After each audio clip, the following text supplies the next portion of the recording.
बिस्मिल्लाहिर्रहमानिर्रहीम, अस्सलाम वालेकुम, गुड मॉर्निंग, सुबह बखैर। आप देख रहे हैं रोही एट 10 और मैं हूं आपकी होस्ट। एक नई सुबह में आपको खुशामदीद कहते हैं। कैसे हैं आप सब लोग? उम्मीद करती हूँ बिल्कुल ठीक ठाक होंगे और दुआ करते हैं आज का दिन आपका बहुत ही अच्छा गुजरे, हंसते हुए मुस्कुराते हुए खैर आफियत के साथ गुजरे। वीकेंड जनाब स्टार्ट हो चुका हुआ है और वीकेंड के साथ साथ जो है हमेशा एक बात करती हूँ कि आपने अपने वीकेंड को जो है हमेशा फैमिलीज के साथ जो है वो अच्छे से गुजारा करें, क्योंकि बहुत कम टाइम होता है पूरे वीक में कि जो आप अपने फैमिली के साथ जो है वो टाइम गुजार पाते हैं। तो वीकेंड एक ऐसा टाइम होता है जिसमें आप अपनी नींद भी पूरी करते हैं, तो साथ साथ जो है अपनी फैमिली को भी टाइम देना चाहिए, क्योंकि ये बड़ा ज़रूरी है कि आप अपने रिश्तों की अहमियत को भी समझें। आजकल हम देखते हैं ना कि रिश्तों की अहमियत जो है वो दिन ब दिन कम होती जा रही है। हम लोग अपने रिश्तों को जो है उस तरीके से टाइम नहीं दे पाते, जिसकी वजह से रिश्ते जो है वो आहिस्ता आहिस्ता ख़राब होना शुरू हो जाते हैं। तो लिहाजा कोशिश किया करें कि अपने रिश्तों को जो है वो खुश रखने की कोशिश किया करें। और इसी के साथ अपने प्रोग्राम के सिलसिले को आगे बढ़ाएंगे। आज हमारे साथ जो गेस्ट मौजूद हैं वो हैं जी हमारे रूही के सीनियर रिपोर्टर हैं माहिर इमरान। अस्सलाम वालेकुम, कैसे हैं आप माहिर इमरान? ठीक ठाक हैं, अल्हम्दुलिल्लाह। वेलकम करते हैं आपको। Thank you so much. आज क्या कह रहे हैं आप? मौसम अब तब्दील हो रहा है, सर्द मौसम। आपने कहा था कि सर्द मौसम जो है उसमें बंदा ठीक ही रहता है, एक्साइटेड भी होता है। और मतलब आप गर्मियाँ अब मौसम का असर जो है वो शुरू हो गया। मौसम का असर जो है माहिर इमरान पे हो रहा है। चलिए, अच्छी बात है। इसके साथ ही हमारे साथ जो दूसरे गेस्ट मौजूद हैं वो हैं जी आसिफ शहजाद साहब हमारे साथ मौजूद हैं, जो कि अदब के साथ उनका ताल्लुक है, शायर है। अस्सलाम वालेकुम, कैसे हैं आप? ठीक ठाक हैं, वेलकम करते हैं आपको। अच्छा जी, हम आज बात करेंगे इमरान से। इस टाइम वकला के हवाले से भी बात होगी, क्योंकि इनकी बीच जो है कोर्ट और कचहरी के हवाले से जो है ये काफ़ी इस पे जो है फोकस भी कर रहे होते हैं और न्यूज़ भी, ब्रेकिंग न्यूज़ भी दे रहे होते हैं। तो इनसे आज हम जानेंगे इस टाइम हमारी अदालतों के हवाले से क्या मसाइल चल रहे हैं, कचहरी के क्या क्या मसाइल हैं, और इसके साथ ही जो है इस टाइम क्राइम के हवाले से भी बात करेंगे कि जिस तरीके से हम देख रहे हैं कि हमारे मुल्की हालात चल रहे हैं, वहीं पर हमारे क्राइम की सूरत हाल भी दिन ब दिन जो है वो बिगड़ती हुई नज़र आती है। कहीं हम देखते हैं कत्ल के वाक़यात हैं, तो कहीं हम देखते हैं कि चोरी डकैती के हैं, तो कहीं बहुत सारी इस तरह की चीज़ें हो रही होती हैं, रेप केसेस हैं। बहुत मुल्की सतह पर हम देखें तो हमारी चीज़ें जो हैं वो चैलेंजेस से भरी हुई हैं। अच्छा जी, इसके साथ ही जो है हम डेवलपमेंट के हवाले से भी बात करेंगे, महंगाई के हवाले से भी, और आसिफ साहब से इनकी जर्नी के हवाले से जानेंगे, इनकी शायरी भी सुनेंगे, क्योंकि मैं समझती हूँ कि हर तमाम चीज़ को जिस तरह से हम मुल्की सूरत हाल पर बात कर रहे हैं, तो इन एक शायर जो होता है वो बड़ा सेंसिटिव होता है, तो हर चीज़ को महसूस करके अपने लफ्ज़ों से उसका इजहार कर रहा होता है, मुआशरे में एक अपना रोल प्ले कर रहा होता है। तो इस हवाले से बात करेंगे। सबसे पहले तो जिस तरह से मौसम की बात हो रही थी, तो मौसम जो है वो अभी तक गर्म है, वैसे ये अभी है ना, वैसे चेंज है, रातें ठंडी हैं। वैसे ओवरऑल जो मौसमियाती तब्दीलियां आ रही हैं, क्लाइमेट चेंज हो रहा है, दरख्तों को ना लगाना सबसे बड़ी बात मैं ये समझता हूँ। मुल्तान में तो वैसे ही दरख्त नजर ही नहीं आते। सही बात है। इस टाइम जो एक तो रोड हमारे माशाल्लाह से टूट का शिकार, और फिर हर जगह जो है आपको मट्टी, और इस टाइम जो है मौसम भी इस तरह का है, इरिटेटिंग मौसम। मुझे तो ये लगता है सम टाइम ऐसे असल में नवंबर का महीना जो है ना प्लेजेंट होता है, तब्दीलियां हो रही हैं, अब हो रही हैं। लेकिन अब ये देखें रात के वक्त ठंड होती है। पहले एसी यानी कि एसी बंद हो चुके अच्छी वाली ठंड होती है, एसी बंद हो चुके हुए हैं। हाँ बिल्कुल ऐसे ही है। अच्छा जी, मौसम की जहाँ बात हो रही है तो वहीं चलते हैं अपने सेगमेंट की तरफ, टुडेज वेदर। शकील सुल्तान हमारे साथ मौजूद है, उनसे जानते हैं आज दिन भर मौसम कैसा रहेगा, क्या सूरत हाल है। जी, मुल्तान शहर के मौसम की ताज़ा सूरत हाल की बात की जाए तो मुल्तान में मौसम ठंडा और गर्म रहने लगा है। ये वक्त है मौसम सरमा के आगाज का और मौसम गर्मा के इख्तिताम का, लेकिन इन दिनों दोनों मौसम का सामना करना पड़ रहा है मुल्तान के शहरियों को। महकमा मौसमियात के मुताबिक आज का दिन में मतला जो है वो साफ, गर्म और खुश्क रहेगा, जबकि आइंदा 24 घंटों में भी मौसम की सूरत हाल यूं ही रहेगी। जबकि आज सुबह से हवा चलने का सिलसिला जो है वो बंद है, हवा मुकम्मल तौर पर बंद हुई है, जिसकी वजह से हब्स का भी सामना है। जबकि आज सुबह से ही सूरज की तपश जो है वाज़ेह महसूस की जा रही है, जिसकी वजह से आज का दिन जो है वो थोड़ा पहले की निस्बत काफ़ी गर्म है। जबकि दर्जा हरारत की बात की जाए तो कम से कम दर्जा हरारत महकमा मौसमियात के मुताबिक 21 डिग्री सेंटीग्रेड रिकॉर्ड किया गया है, और ज़्यादा से ज़्यादा पारा जो है वो 35 डिग्री सेंटीग्रेड तक जाने का इम्कान है।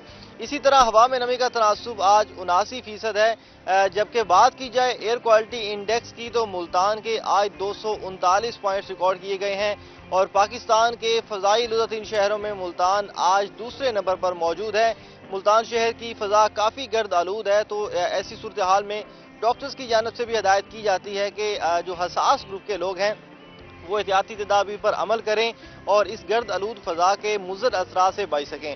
दूसरी तरफ मौसम तब्दील हो रहा है, गर्मी और सर्दी का जो एहसास मिला जुला इन दिनों मुल्तान शहर में देखने को मिल रहा है, तो ऐसा मौसम जो है वो सेहत पर भी मनफी असरार डालता है। तो डॉक्टर्स की जानिब से भी हिदायत जारी की जाती है कि शहरी अपने खाने पीने की, सोने उठने की रूटीन का खास ख्याल रखें, मौसम के मुताबिक जो है वो इसको अपनाएं ताकि वो मौसमी असरात से बच सकें। लेकिन अभी गर्मी जो है वो जाने का नाम नहीं ले रही। दिन के वक्त जो है वो काफ़ी ज़्यादा गर्मी का सामना करना पड़ता है और ख़ास तौर पर जब हवा रुकती है तो ज़्यादा मौसम जो है वो सख्त हो जाता है, जबकि रात के वक्त मौसम काफ़ी ठंडा होता है और सुबह के वक्त भी एहसास जो है वो अच्छा होता है। लेकिन दिन के वक्त शहरियों को मुल्तान शहर में अभी भी गर्मी का सामना करना पड़ रहा है। लेकिन महकमा मौसमियात के मुताबिक बताया जा रहा है कि आइंदा चंद दिनों में मौसम की सूरत हाल जो है वो बदल सकती है। जिस तरह कुछ दिन पहले बारिश हुई चंद इलाकों में तो मौसम काफ़ी ठंडा हुआ। आने वाले दिनों में भी मौसम जो है वो पहले की निस्बत ठंडा होगा। जिस तरह दर्जा हरारत 21 पे गिर चुका है, वरना इससे पहले कम से कम दर्जा हरारत 30-32 तक रहता था। आगे भी दर्जा हरारत यूं ही कम होगा और मौसम सरमा जो है वो शुरू होगा। जी बहुत शुक्रिया शकील सुल्तान। अच्छा जी, और इसके साथ ही जिस तरीके से क्राइम की सूरत हाल पे बात कर रहे थे, कल रात ही एक बड़ा ही अफसोसनाक वाकया पेश आया। 2 घरों में जो है वो आतिशगी मादा जो है घर में मौजूद था, जिसकी वजह से धमाका हुआ और काफी जानें जो हैं वो जख्मी भी हुई हैं और मेरे ख्याल में डेथ भी हुई है। 4 डेथ हो गई। 4 डेथ हो गई। इस वक्त तक 4 डेथ हो चुकी है और बाकियों की जो हालत है वो भी तशवीशनाक है। असमा, जिस तरह आप क्राइम की बात कर रही हैं तो ये भी एक क्राइम की एक स्टोरी है। और अंदरून शहर में पिछले आप देखें कि महीने में बल्कि 6 महीनों में इस तरह के बहुत से हादसा सामने आए हैं। कभी सिलेंडर फटता है, कभी वहां पे पड़ा हुआ आतिशगीर, कभी कोई पुरानी बिल्डिंग जो है वो यानी कोलैप्स हरम गेट का भी लास्ट हमने यानी अंदरून शहर में हरम गेट, दिल्ली गेट, ये सारे गेट जितने भी हमारे अंदरून में, तो इसमें ये भी यही है कि रात अचानक धमाकों की आवाजें आई हैं थाना दिल्ली गेट से जो ये रिपोर्ट हुई। अंदरून शहर का ये घर है और उस घर में बताया ये जा रहा है कि आतिशगीर जो मवाद है, मादा है, वो यहाँ पे जो है अंदर था। और एक नहीं, इसमें कोई 12-15 धमाके मुख्तलिफ वक्तों में जो है आवाजें जो इलाका मकीनों ने सुनी और 2 घर इसमें जो है बिल्कुल खत्म हो गए। हाँ, उसमें कोलैप्स हो गई है बिल्डिंग। 4 बंदे जख्मी हैं, 6 खवातीन भी हैं उसमें, यानी घर जिस तरह हम रह रहे थे और 6 खवातीन जो हैं, 6 लोग जख्मी हैं निश्तर में और उनकी सीरियस भी कंडीशन, उनकी बड़ी सीरियस हालत में है और इस वक्त भी ऑपरेशन जारी है। चूंकि अंदरून है, वहाँ गाड़ियों का रेस्क्यू का ऑपरेशन जो है वो देर से होता है, वहाँ छोटी छोटी गलियाँ हैं और अभी तक वहाँ पे ऑपरेशन चल रहा है और अभी देखना है कि और कितने लोग मलबे तले जो हैं वो हैं, क्योंकि कुछ देर पहले ये इतला मिली है कि एक खातून की डेड बॉडी अभी निकली है, तो ऑपरेशन चल रहा है। और अब देखना या सोचने की ये बात है कि ये क्या चीज़ थी, आतिशगीर जो मवाद है या इस तरह का कि असला बारूद, इसको बारूद ही कह सकते हैं, क्योंकि देखें एक अंदरून में ना बहुत ज़्यादा फैक्ट्रियाँ भी हैं, वहाँ से हम शब बारात पे जो यूज़ होते हैं पटाखे वगैरह, आम रूटीन में शादियों पे अगर चाहिए तो काफ़ी ऑपरेशन भी हुए हैं, बहुत फैक्ट्रियाँ भी पकड़ी गई हैं, उसके बावजूद भी अभी तक ये काम वहाँ चल रहा है। अभी ये कहना कबल से वक्त होगा कि आखिर वो चीज़ क्या है, लेकिन लगने में यही जो है बताया जा रहा है इलाका मकीनों का कि इस जगह इस तरह की एक्टिविटी जो है अंदरून वाले वो करते हैं, लेकिन घर में रखना गलत बात है। अच्छा, दीगर क्राइम के हवाले से भी बात करेंगे। आसिफ साहब से जानते हैं। आसिफ साहब, आपकी अपनी जो शायरी का आगाज आपने किया उस जर्नी के हवाले से बताइए, जो आपका सफर अदब के साथ स्टार्ट हुआ, कैसा रहा, कैसा जा रहा है? स्कूल टाइम से मुझे इसका शौक हुआ। मेरे एक टीचर थे, वो फौत हो गए, बड़े रूहानी बाप थे वो मेरे, तो फिर उन्होंने मुझे उर्दू में लफ्ज़ और मायने का तरीका सिखाया। फिर मुझे वहाँ से शौक़ पड़ा, फिर आहिस्ता आहिस्ता फिर किताबें पढ़ी। फिर ये अल्लाह की तरफ से अल्हाम होता है, लफ्ज़ों का अल्हाम होना, और ये ज़्यादातर जो है ना इंसान को खामोशी में और तन्हाई में होता है, वरना अगर सारा दिन बैठे रहें तो एक लफ्ज़ नहीं आता, तो वैसे बैठ जाएं रात को या तन्हाई में तो फिर आमद शुरू हो जाती है इसमें। तो आप किस तरह की शायरी का? मैंने कुरान मजीद पे शायरी लिखी है, अहदीस पे लिखी है, अच्छा, मुल्क की हालात पे लिखी है, जो जैसा मतलब सामने आ जाता है, अगर उस पर जहन काम करता तो लिख लेते हैं। सही है। जी तो अभी तक आपका जो आपने वो कहते हैं ना अदबी बैठकें जिस तरीके जी, से जी। पहले होती थी, जी, अभी जी। तो हम देखते हैं कि उस तरीके से अदबी बैठकें बड़ी कम होती हैं, कम होती होती जरूर है जी, लेकिन जी। कम है। इस हवाले से आप उनमें पार्टिसिपेट करते रहते हैं? जी जी, मैंने जो है ना मैं ज़्यादातर इस्लामाबाद होता हूँ, तो मैंने अच्छा। कमसट यूनिवर्सिटी में भी मुशायरा पढ़ा है, और 2008 में मैंने मुल्तान आर्ट काउंसिल में भी पढ़ा था। फिर उसके बाद काम में मसरूफ़ रहते हैं, बस जैसे टाइम मिलता है, ये एक शौक़ भी है, ये एक इससे लगाव भी है, तो फिर इसमें मैं तवज्जो देता हूँ। अच्छा, सही हो गया।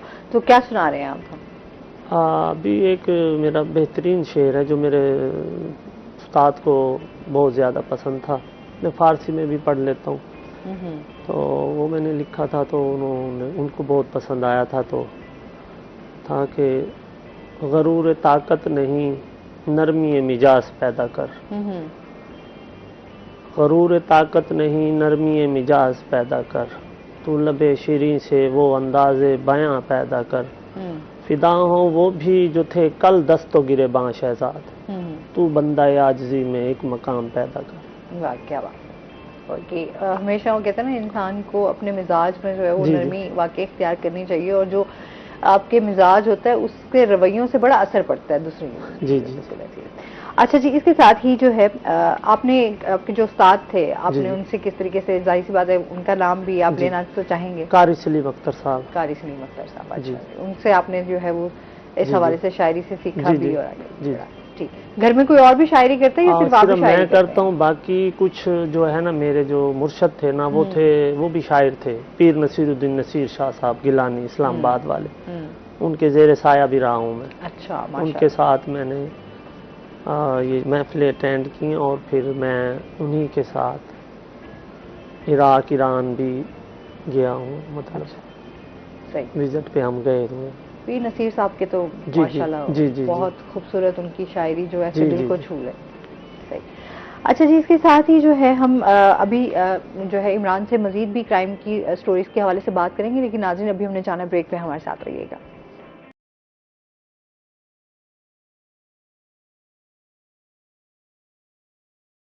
वेलकम बैक नाज़रीन। अच्छा जी, इसके साथ ही जो है हम ये भी बात करेंगे, इस टाइम जैसे चोरी डकैती के वाकयात बढ़ रहे हैं, वहीं हम कत्ल के वाकयात भी देखते हैं।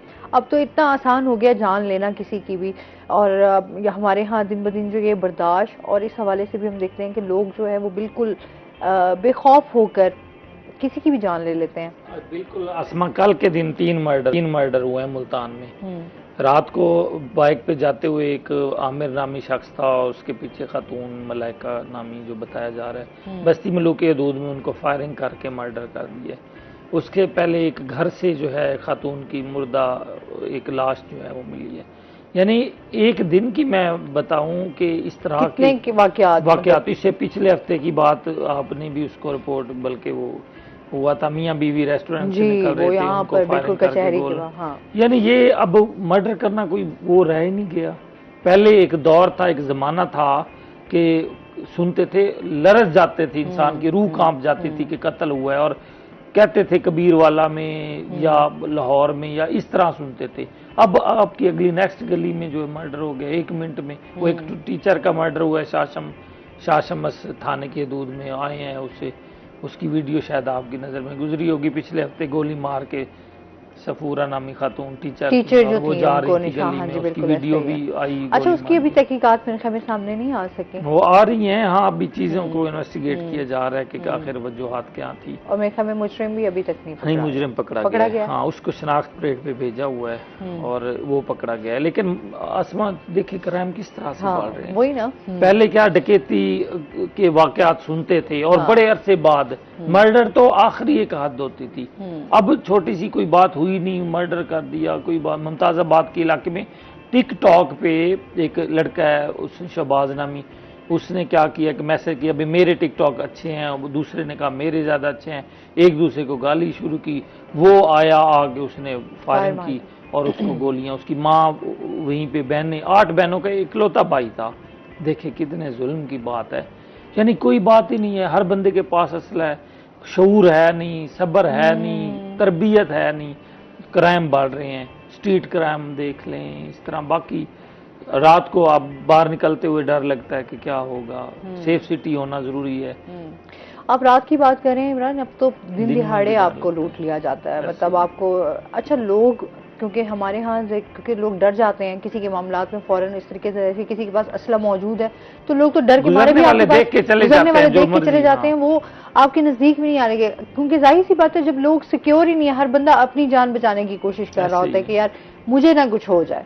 तो हमारे यहाँ तो हम दिन ब दिन जो है इस तरह के वाकयात बढ़ रहे हैं जिसमें हमारे बच्चे महफूज नहीं हैं, हम खुद महफूज नहीं हैं। अच्छा, इसमें ना खवातीन के हवाले से बात करें तो खवातीन जो है वो हिरासमेंट के हवाले से हमारे कितने केसेस सामने आ जाते हैं। तो अकेली खातून जा रही हो उसको कितने मसाइल का सामना करना पड़ता है। तो ये तमाम चीजें हमारे इसमें सजाएं मैं कहता हूँ बढ़ानी चाहिए। अब भी मैं आपको ये बल्कि अच्छी खबर ये सुनाऊं कि जो पहले मंशियात के केसेस होते थे जिसमें 4 सफ़ीन या हेरोइन या जो मुख्तलिफ मंशियात की, आजकल तो शीशा और पता नहीं कौन कौन सी कैटेगरी आ गई है, उसमें क्या होता था कि पहले बंदे बरी हो जाते थे। अब इन्होंने अमेंडमेंट की और अब प्रोसिक्यूशन ने ज्यादा सख्ती की और अब गवाहों और सबूत सारे सामने हैं। और हर मैं समझता हूँ 10 साल 14 साल 10 साल 15 14 साल 12 साल हर स्मगलर करने वाले जो मुलजिम पकड़ा हुआ है उसको सजा हो रही है। और जब मैं ये बहुत अच्छा हो रहा है, अगर इसी तरह मर्डर के केसेस में 3 साल बाद बंदा कत्ल करके बाहर, अगर प्रोसिक्यूशन और जो हमारी इन्वेस्टिगेशन एजेंसी हैं सही तहकीकात करें और तमाम अदलिया में इस पे अमल दरामद अच्छी तरह से हो, तो मैं कहता हूँ सजाएं एक दफ़ा जिसको आप उठा लें, आप उनका जो क्रिमिनल पकड़ा जाता है उनका CDR कॉल डाटा रिकॉर्ड या उनका पिछला क्रिमिनल रिकॉर्ड उठा लें, उन्होंने 10 बंदे पहले मारे होते हैं, वही ना आजाद छोड़ जाते हैं, वही लोग चोरी डकैती के पहले ऑफेंडर को इतनी सजा दे दें जब पहली दफा वो कर रहा हो। पहली दफा वो हमेशा डराता है, धमकी देता है, फायरिंग करता है, ये पर्चा होगा उस पे। मर्डर वाला कहीं जाके एंड में होगा।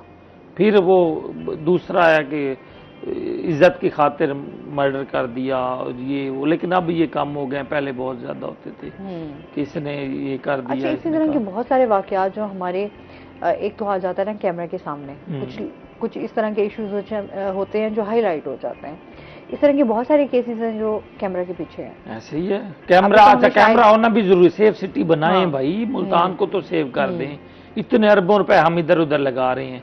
आपकी आसमा मेट्रो जो रूट है ना, इतने क्रिमिनल पकड़े गए, इस रूट पे सारे कैमरे लगे हुए हैं, 240 से ज्यादा कैमरे हैं। अच्छा, ये अभी परसों की बात है, रेवाड़ी मोहल्ले वाली साइड पे भी, वहां पे भी डकैती हुई है और वहां पर उन्होंने पूरा ट्रैफिक, क्योंकि मैं खुद वहां पर मौजूद थी, तो ट्रैफिक जो है वो अच्छी खासी वहां पर जो है वो तमाम लोगों ने जो है उसको जैम किया हुआ था। तो करके भाग गए होंगे, फरार भी हो गए होंगे। अब बड़े शहर में फरार होना कोई मुश्किल अब वो रेवाड़ी मोहल्ले में आपको पता है कि फिर तमाम जितने भी वहाँ के रहने वाले रिहायशी हैं उन तमाम लोगों ने जो है वो वहाँ पर एहतजाज भी किया हुआ था और इस हवाले से कि लोग जो है वो सिक्योर नहीं है। बहुत सारे मामला बात जगह पे जाके इस तरह हो जाए तो फिर क्या बच जाता है। ये अब ये शहर की बात शहर ही हो गया, रेवाड़ी मोहल्ला एक बहुत मशहूर जगह है और फिर वहाँ पर हजूम होता है हर वक्त, दिन रात। और वो रोड भी देखें आप, कितना रश वाला रोड है।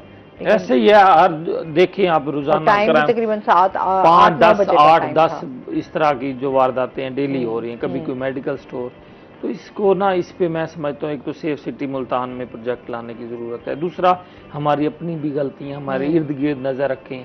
जिसको मकान दे रहे हैं अक्सर यही होते हैं कि मकान किराए पे लिया, ये वारदाती ये बन जाते हैं। या 2 नंबर जो इलीगल एक्टिविटी में पता चल जाता है कि ये बच्चा इलीगल एक्टिविटी में है, ये हमसाया हमारा, तो उस हवाले से भी इतला मैं समझता हूँ कर देनी चाहिए, बता देनी चाहिए कि इस पे नज़र रखे, ये मुझे इनकी हरकतें मशकूक लग रही हैं। हॉस्टल्स देख लें, कोई हॉस्टल रजिस्टर्ड नहीं है आसमा, कोई हॉस्टल एक बिजनेस की इतने लोग वहाँ रह रहे हैं, बाहर से आते हैं, पता नहीं क्या करते हैं, कहाँ चले जाते हैं, कुछ पता ही नहीं है। सही। अच्छा, इस पे मजीद भी हम बात करेंगे। इसके साथ ही जो है आसिफ साहब से जो है, आसिफ क्या सुना रहे हैं आप? एक शेर मैंने यूनिवर्सिटी में सुनाया था, वो ज्यादा हिट हुआ था ना, कि जागती आंखों से मैं रात भर सोता रहा, जागती आंखों से मैं रात भर सोता रहा, निगाहें चांद पे थी, चांद था चेहरा तेरा, खामोश था मदहोश था तेरे ख्वाबो ख्याल में। ये ख्वाब कितना हसीन था, मैं जाग के रोता रहा। वाह। अच्छा, आपने अपनी कोई बुक्स के हवाले से भी कोई काम कर रहे हैं? हाँ, मेरे तकरीबन 400 प्लस शेर हैं। अच्छा। तो अभी थोड़ा सा मेरा बिजनेस है इस्लामाबाद में कंस्ट्रक्शन का ना, उसमें ज़्यादा बिजी हैं। तो दोस्त है एक मेरा लाहौर में, तो ये सारी चीज़ें उसके पास सेफ हैं। जब कभी ज़िंदगी टाइम देगी, वैसे तो टाइम देती नहीं है ज़िंदगी, तो फिर इसके बारे में जो है ना, मैंने और भी मैंने मतलब इससे शायरी से हट के माहौलियात पे, कालम निगारी पे, इन सारी चीज़ों पे मैं लिखता रहता हूँ, जो जहाँ जो कुछ मुझे समझ आए। विज़िट ज़्यादा करता हूँ, तकरीबन पाकिस्तान का तो पूरा कोना में फिरा हुआ हूँ। तो फिर इस तरह जहाँ जो चीज़, किसी का इंटरव्यू ले लेना, किसी के बारे में पूछ लेना, उनके ख्यालात को समझ लेना कि ये लोग किस हद तक चाहते हैं, क्या इनका माइंड है, वो फिर सारी चीज़ें, फिर इससे इल्म में इजाफा होता है इंसान के। अच्छा, क्योंकि हम अदब की बात करते हैं तो इसमें रिसर्च भी आ जाती जी, है, जी, जी, गौर जी। फिक्र भी आ जाता है, एक एक लफ्ज़ के ऊपर जो है जी, वो जी। आपका वजन का ख्याल रखना पड़ता जी, है, जी। उसके बहर का ख्याल रखना पड़ता जी, है। जी, जी। तो वो तमाम चीज़ें जो है वो किस तरह वो से? ऐसे है कि मैं ना एक दफ़ा चला गया एक जमात के साथ। कहाँ चले गए? जमात के साथ अच्छा, ना, अच्छा। तो मैंने कहा चलो थोड़ा सा दीन का काम भी करें। फिर वो बातें चलती रहीं, फिर वहाँ बैठे बैठे ना एक चीज़ दिल में आई, तो फिर मैंने वो इधर बैठ के एक शेर बनाया कि सबक बस इश्क मुस्तफ़ा का ही पढ़ा मुझे, लफ्ज़ ब लफ्ज़ हर्फ ब हर्फ समझा मुझे, हो जाए सफल दीन और दुनिया में शहजाद, कि लहद में हो जाए शफ़ी माशर की शनासाई मुझे। कि हम इस दुनिया में कुछ भी पढ़ लें, कुछ भी कर लें, अगर दिल में इश्क मुस्तफ़ा होगी तो कब्र में उनकी पहचान होगी। बिल्कुल ऐसे ही है। अच्छा, नॉवेल्स वगैरह भी आप लिखते हैं? नहीं, वो बहुत कम। अच्छा, और कॉलम? कॉलम लिखते हैं। जी। तो जिस तरह आप क्लाइमेट चेंज की बात कर रहे हैं, तो जी, इस जी। पर आप क्या कहना चाहेंगे, किस हवाले से बात करेंगे? जी, अब अभी आपके सामने है कि मैंने ना, जैसे किसी ने कहा कि जी शायरी क्या है और इश्क क्या है और अकल क्या है। मैं कहा जो अकल में आए ना, इश्क में नहीं चलता, और जहाँ इश्क आ जाए ना, वहाँ अकल का काम नहीं है। इसी तरह मैंने ना वो एक पढ़ा था कि हज़रत इब्राहीम अलैहिस्सलाम को ना आग में कहा कि आप इस आग में जाएं। उनको अकल कह रही थी कि ये आग है, आपको जला देगी, लेकिन इश्क कुछ और कह रहा था। सही। अच्छा, इस पे मजीद इनसे जानेंगे नाज़रीन, अभी हमने जाना ब्रेक पे, हमारे साथ रहिएगा।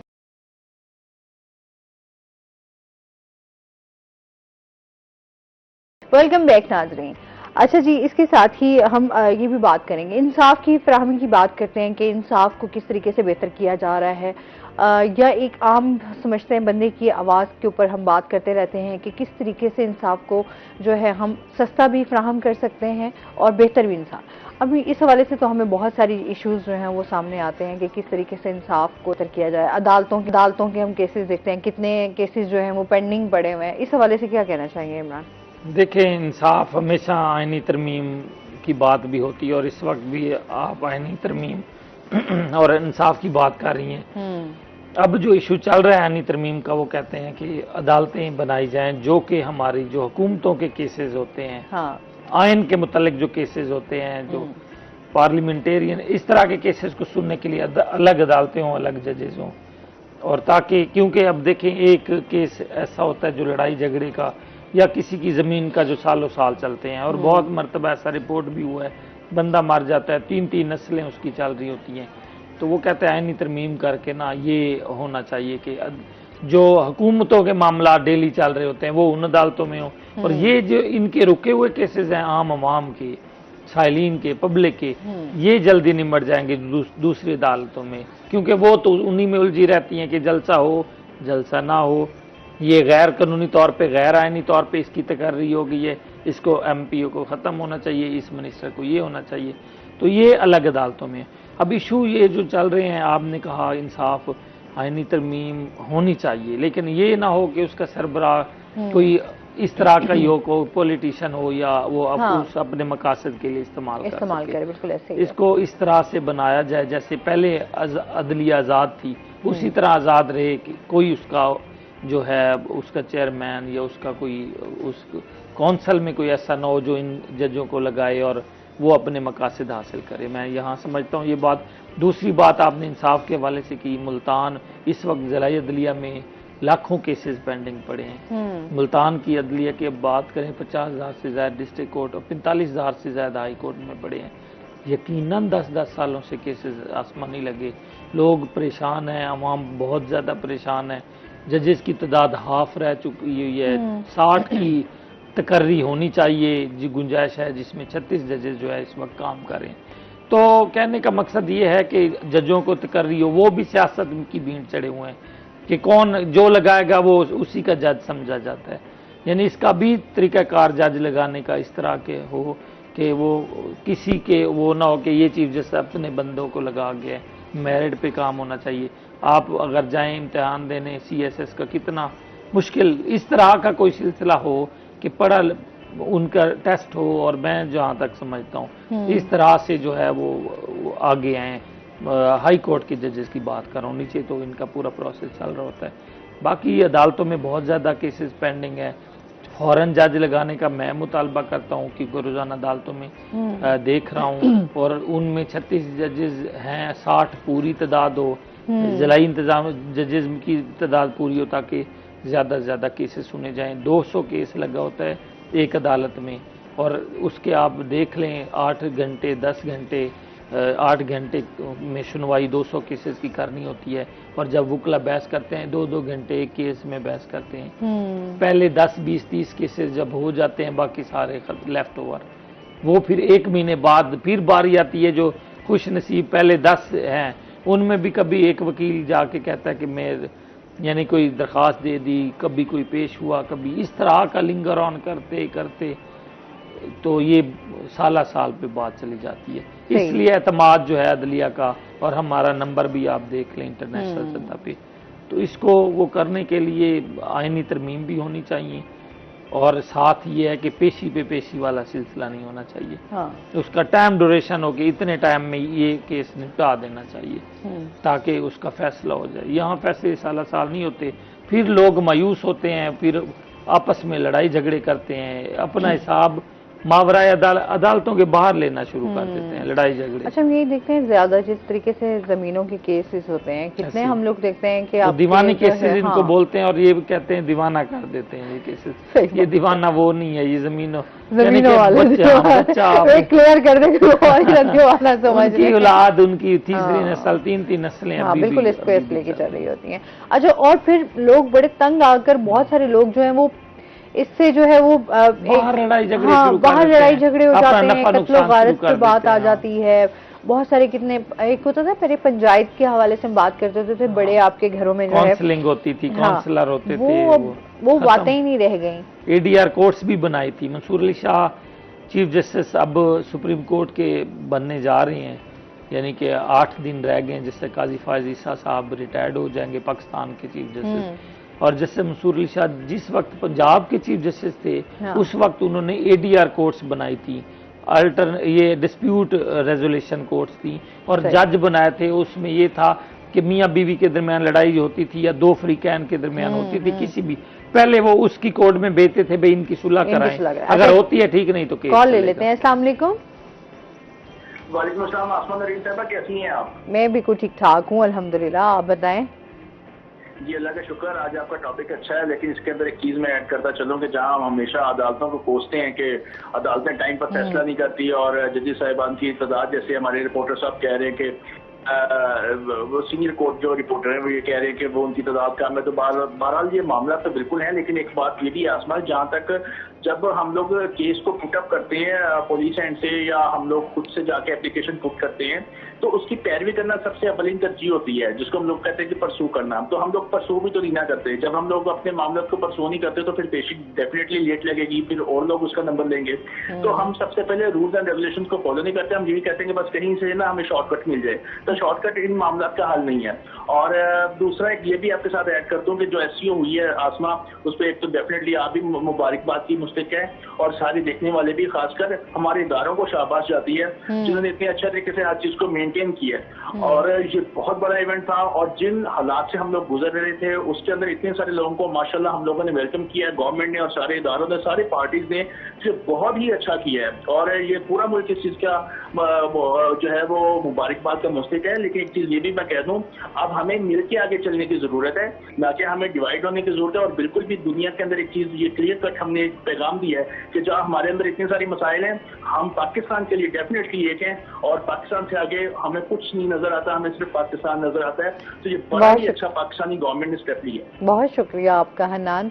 हमारे साथ ये हमारे रेगुलर कॉलर हैं, तो जाहिर सी बात है कि हम लोग इस टाइम हालात तो हमारे वाकई बड़े इस टाइम चैलेंजेस बहुत ज्यादा है, ऐसे ही है ना इमरान?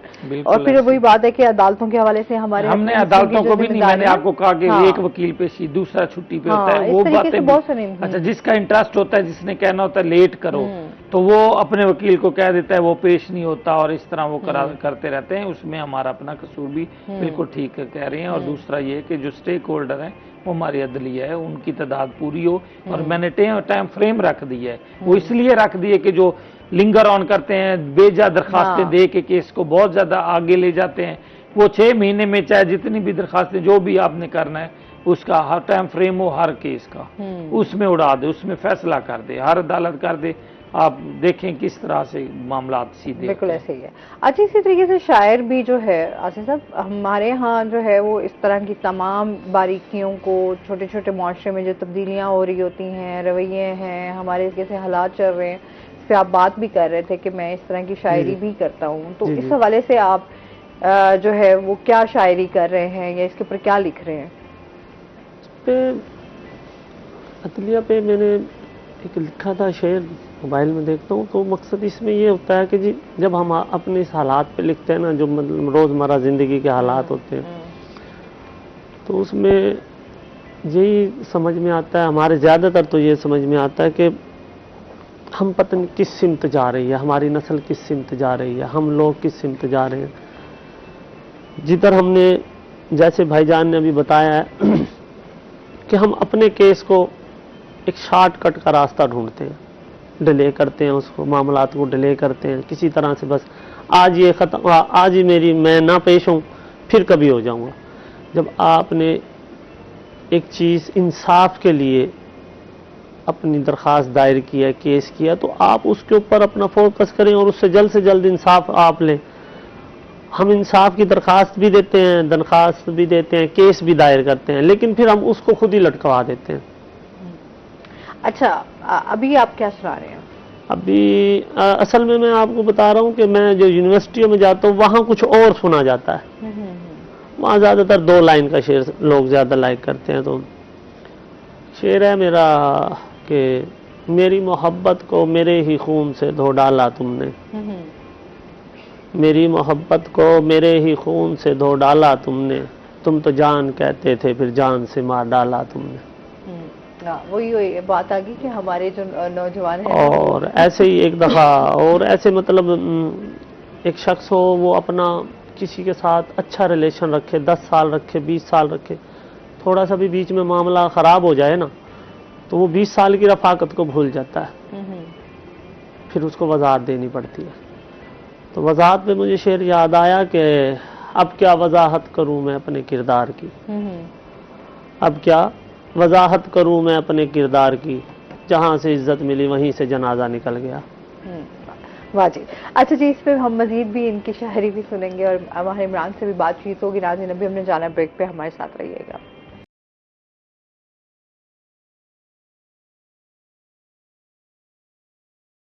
वेलकम बैक नाजरीन। अच्छा जी, और इसके साथ ही जिस तरीके से हम बात कर रहे थे क्राइम की सूरत हाल पे, अदालतों की केसेस के हवाले से, वहीं पर हम बात करेंगे इससे महंगाई की वजह से भी लोग बहुत ज़्यादा परेशान हैं। अच्छा, हम लोग अभी तक जो है वो महंगाई को कंट्रोल करने में नाकाम नज़र आते हैं, हमारी हुकूमत भी, और हमारे जो यहाँ पर खुद साख्ता महंगाई है जिसकी वजह से लोग बहुत ज़्यादा परेशान दिखाई देते हैं, उस हवाले से क्या कहना चाहेंगे माहिर इमरान? खुद साख्ता यकीनन बहुत ज़्यादा महंगाई है। और हमेशा मैं ये कहता हूँ कि जब रेडी पे आप जाते हैं, मेरी तो हमेशा यही बहस होती है, उनके साथ अच्छी खासी बहस इस वजह से होती है कि ऊपर लिखा होता है कि जो सेब हैं वो 100 रुपए के 150 रुपए किलो हैं, और जब 150 लेने जाते हैं तो उनके पीछे जो छोटे छोटे खराब से पड़े होते हैं वो उठा के अच्छा मजे की बात बताऊं, वो रेट तो कहते हैं इनका 150, ये आगे वाले तो ये 300 अभी रुपए कल की के। बात है। अभी हम लोग जैसे महंगाई की मैं बात कर रही हूँ, कल मामू के घर इवेंट था, कजन की एंगेजमेंट थी, तो मैं मिठाई ले रही थी। अब्बा जी मिठाई लेकर आए, तो वहां पर उन्होंने रेट जो है वो मिठाई का कुछ लिखा हुआ था, और जो मिठाई जो है उसके बाद जब उन्होंने पैसे चार्ज किए तो वो डिफरेंट थे। ऐसे ही तो अब्बा जी ने कहा कि आप लोगों ने ये जो लिखकर यहाँ पर लगाया हुआ रेट मिठाई का, वो आप उसके हिसाब से तो दे ही नहीं रहे। कहते नहीं, हमने ये लगाया हुआ है, बस जो लोग आते हैं हम उनको बता देते हैं कि भाई अब ये रेट ये नहीं है, ये रेट पुराना हो चुका है, अब ये रेट है। मजिस्ट्रेट के लिए रखे होते हैं। हाँ। अच्छा, अभी प्रोग्राम भी एंड की तरफ जा रहा है, तो मेरा दिल कर रहा है कुछ शेर सुनने का।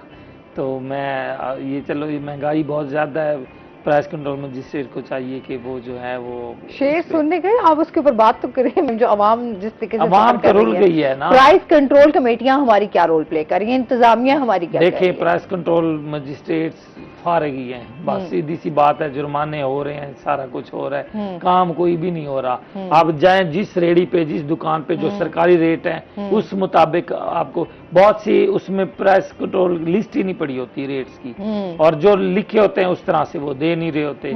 इसकी शिकायत कौन क्या करे, कहाँ पे करे, हो ही नहीं सकता। बस अब जिस तरह गुजर रही है गुजारें, और कोई बात ही नहीं। जब तक वहां बाहर नहीं निकलेगी उनका कोई वो नहीं होगा। कई मरतबा हमने रिपोर्ट्स बनाई हैं, घंटा घर चौक पे आप देखें से, और रेडी बाजार सरकारी लगा हुआ है, हुकूमत ने लगा के दिए हुए, वहां पे भी उस रेट वो नहीं दिए जा रहे। कई मरतबा रिपोर्ट्स हुई हैं, कई मरतबा अवाम ने भी वो किया है, लेकिन कुछ नहीं हो रहा।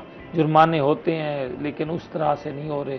वो कहते हैं हमें जब मिल रहा है ऊपर से सेब 200 में, तो हम आपको कैसे सरकारी रेट 150 में दे दें। वो कहते हैं बड़े मगरमच्छों को पकड़ें। तो ये सप्लाई एंड डिमांड की जो वो होता है उस पूरे पे नजर रखने की जरूरत है। जो ट्रक लेके आते हैं जहाँ से, वहाँ कितने में मन में बेच रहे हैं, यार वो ट्रक बोली कितने की, वो सारी इंतजामिया को चाहिए कि उस पर नजर रखे और उस तरह से जो है वो अमल दरामद करवाए, अदरवाइज नहीं होगा। अब मेरा शेर सुनने को दिल कर रहा है। ठीक है जी। अच्छा जी, इसके साथ ही आप जो हमारे नौजवान जिस तरीके से अब शायरी कर रहे हैं, उस हवाले से आप नौजवानों को क्या मैसेज देना चाहेंगे, और माहिर इमरान को कौन सा शेर डेडिकेट कर रहे हैं आप? मैं इनको लगता है माहिर इमरान आपको शेर डेडिकेट, माहिर इमरान के लिए ना, ऐसे मोहब्बत भरा। जी शेर भूल गए? नहीं है, काफी है असल में। जब आपके दिमाग में काफी शेर हो ना, इमरान इतने भारी पड़ेगा कि वो शेर खत्म हो जाएगा। देखिए मेरे लिए तो आपको भूलना नहीं चाहिए था। मैं ठीक है। मैंने आपको कितनी मोहब्बत से यहाँ बुलाया है, और मेरा ये सुने, ये मैं किसी और को भी डेडिकेट करना चाहता था, तो चलो कर दे। हाँ, माहिर इमरान को छोड़े, आप उन्हीं को डेडिकेट कर दें। वो देहान में, वो गुमान में, मेरे दर्द दिल की जुबान में। वाह। वो देहान में, वो गुमान में, मेरे दर्द दिल की जुबान में। वाह। ना छुपा सकूं ना बता सकूं, है इज्जतों के मकाम में। वाह, क्या बात। ना छुपा सकूं ना बता सकूं, है इज्जतों के मकाम में, है इस तरह पेवस्त तू इस रूह शहजाद में। वाह, क्या बात है इस तरह पेवस्त तू इस रूह शहजाद में, जैसे रूह छोड़े जिस्म को फिर जिस्म जाए खाक में।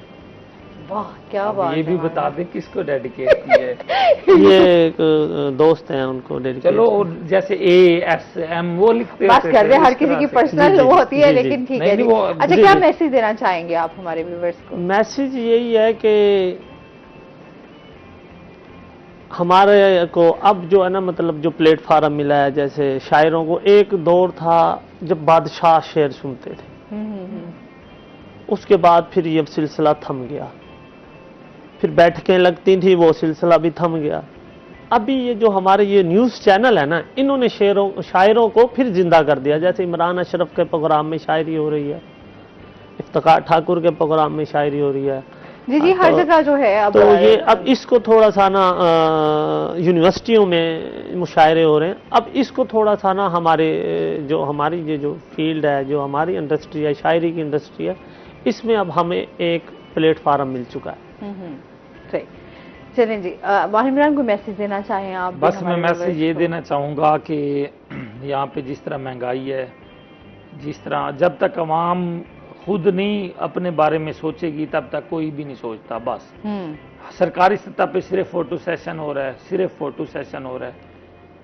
तो महंगाई को कंट्रोल करने के लिए अवाम को चाहिए कि पोर्टल जो सीएम का सेल है सारे रिपोर्ट करें, जहाँ पे जो चीज़ नज़र आती है यकीनन उस पर काम होता है। मुख्तलिफ प्लेटफॉर्म है, वहाँ एप्लीकेशंस दें, इंतज़ामिया को दें।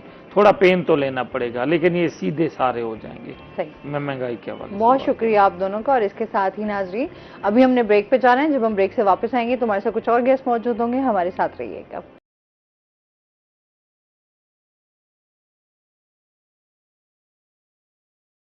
वेलकम बैक नाजरीन। और इसके साथ ही हमारे साथ गेस्ट मौजूद हैं, उनका तारुफ करवा देती हूँ। हमारे साथ मौजूद हैं जी प्रोफेसर डॉक्टर राना मोहम्मद शहजाद हमारे साथ मौजूद हैं, जो कि chairman department of media and communication studies Islamia university Bahawalpur से हैं। अस्सलाम वालेकुम, कैसे हैं आप? ठीक ठाक हैं? वेलकम कहते हैं आपको।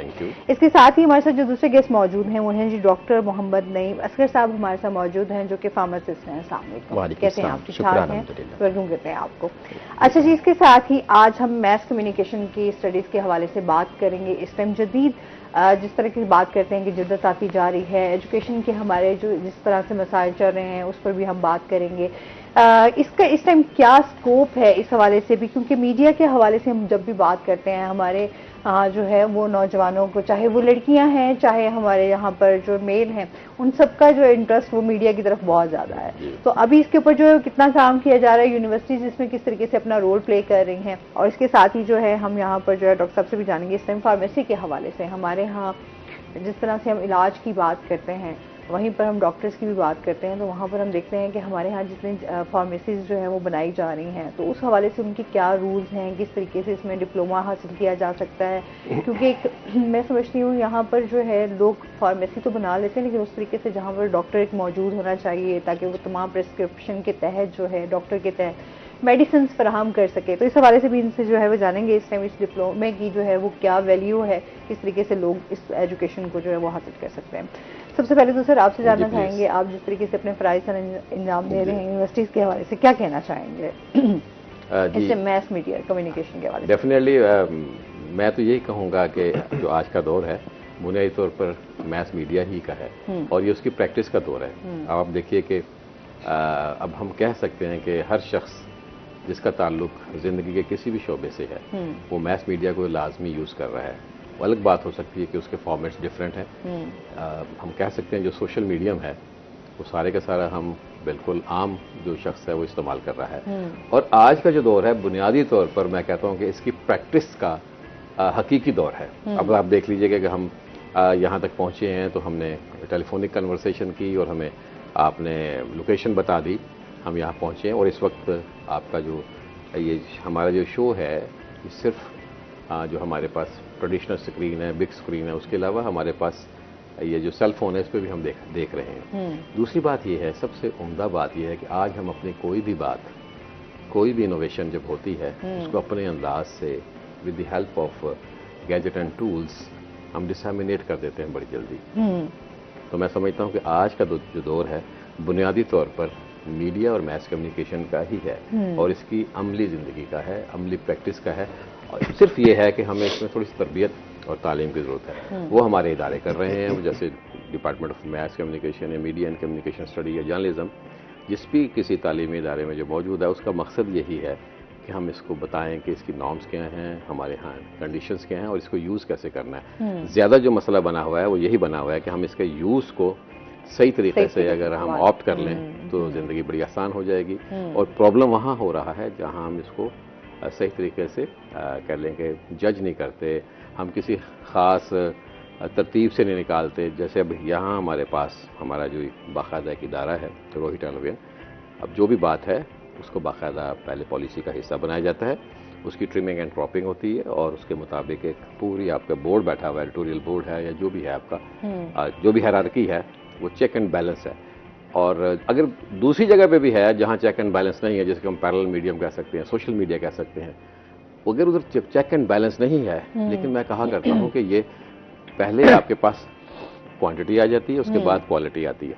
अब ये तो हुआ है ना कि आपको देखने का एक अंदाज पता लगा, अब आप सिलेक्शन भी कर रहे हैं, आपके पास भरमार है इस वक्त, पूरे का पूरा एक मीडिया का शोर है, एक बाजार गर्म है, लेकिन यह है कि जो सेंसिबल शख्स है वो अपनी पसंद की और मायार की चीज़ को जब सिलेक्शन कर लेगा तो उसका कह लीजिए कि काम ठीक हो जाएगा। और हमारा जो इदारे हैं उनका मकसद यही है कि हम सिर्फ इस एंड को, जहां हम सेंडिंग एंड है, इसकी तरबियत नहीं चाहते। हम चाहते हैं कि हमारी जो रिसीविंग एंड है, जो टारगेट ऑडियंस है, उसकी अगर तरबियत हो जाए तो क्या ही बात है।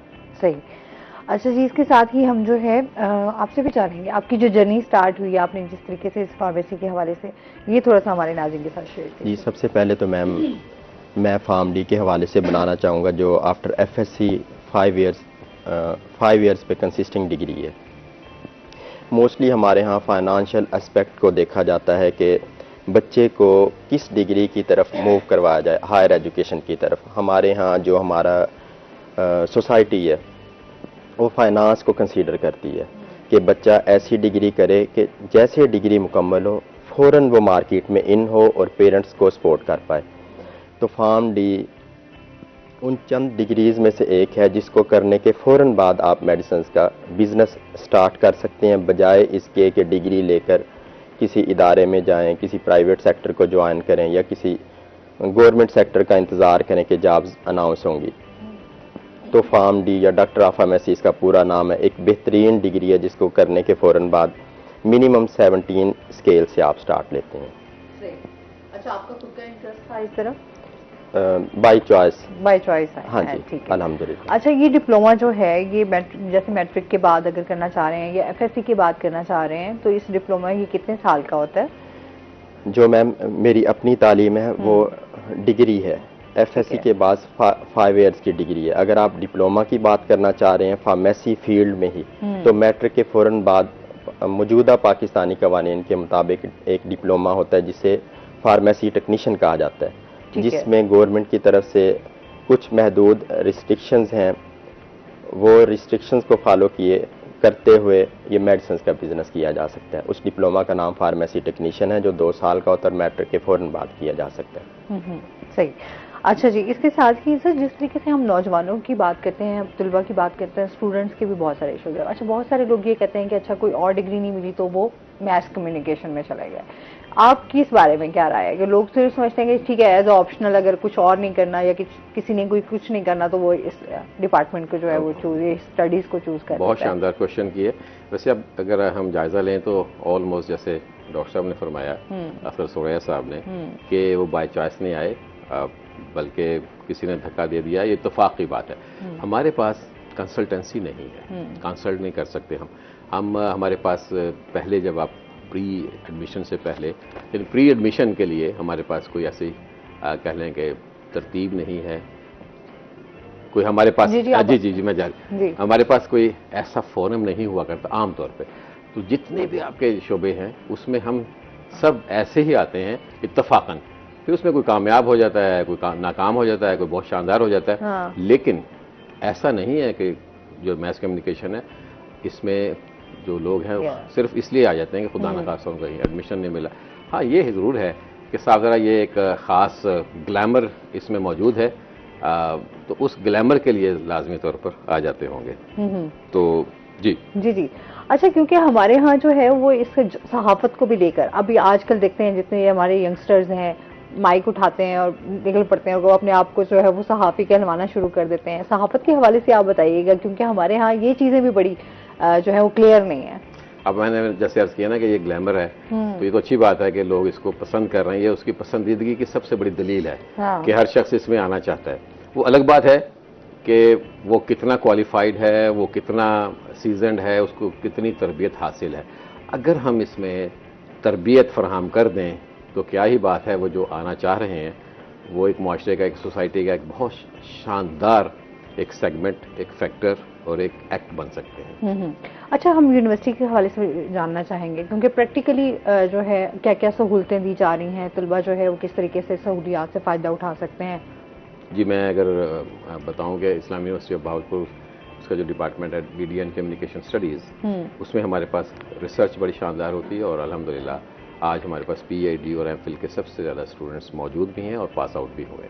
सही। तो इससे उसके मयार का अंदाज़ा लगाया जाए। और दूसरा हमारी जो फैकल्टी है उसमें हमारे पास PhD स्कॉलर्स यूनिवर्सिटी के किसी बड़ी जो पाकिस्तान की जो बड़ी यूनिवर्सिटीज़ होंगी उस से कुछ ज़्यादा या कम से कम बराबर होंगे। One thing is and second, हमारे पास FM रेडियो है, हमारे पास TV स्टूडियोज़ है और हमारे पास दो तरह के असातिज़ा कराम है। फैकल्टी दो तरह की है, एक तो प्योर टीचिंग से मुतालिक है, ठीक है, और दूसरी प्योर प्रोफेशनल्स हैं। तो इनका जब ब्लेंड बनता है तो हमारा स्टूडेंट बहुत शानदार तरीके से फील्ड में आता है और अल्हम्दुलिल्लाह हम दावा भी करते हैं। और अगर आप फील्ड में देखेंगे तो बाकी यूनिवर्सिटीज़ का भी है, ऐसा नहीं है, लेकिन हमारे यहाँ अगर थोड़ा सा हम कह रहे हैं कि थोड़ा सा ना मरकज से दूर है बहावलपुर, तो उसकी उतनी कह लें कि कवरेज तो नहीं हो सकी होगी, लेकिन अल्हम्दुलिल्लाह जब हमारा स्टूडेंट फील्ड में जाता है, पास आउट होकर जाता है, तो वो अपना लोहा भी मनवाता है और हमारे जो दोस्त अहबाब हैं देखने वाले वो भी करते हैं। लेकिन जो सबसे बड़ी बात है वो हम इस पे पूरा यकीन रखते हैं कि जहाँ हम थ्योरी बता रहे हैं वहाँ हम प्रैक्टिस पे बहुत ज़्यादा यकीन रखते हैं। मैं खुद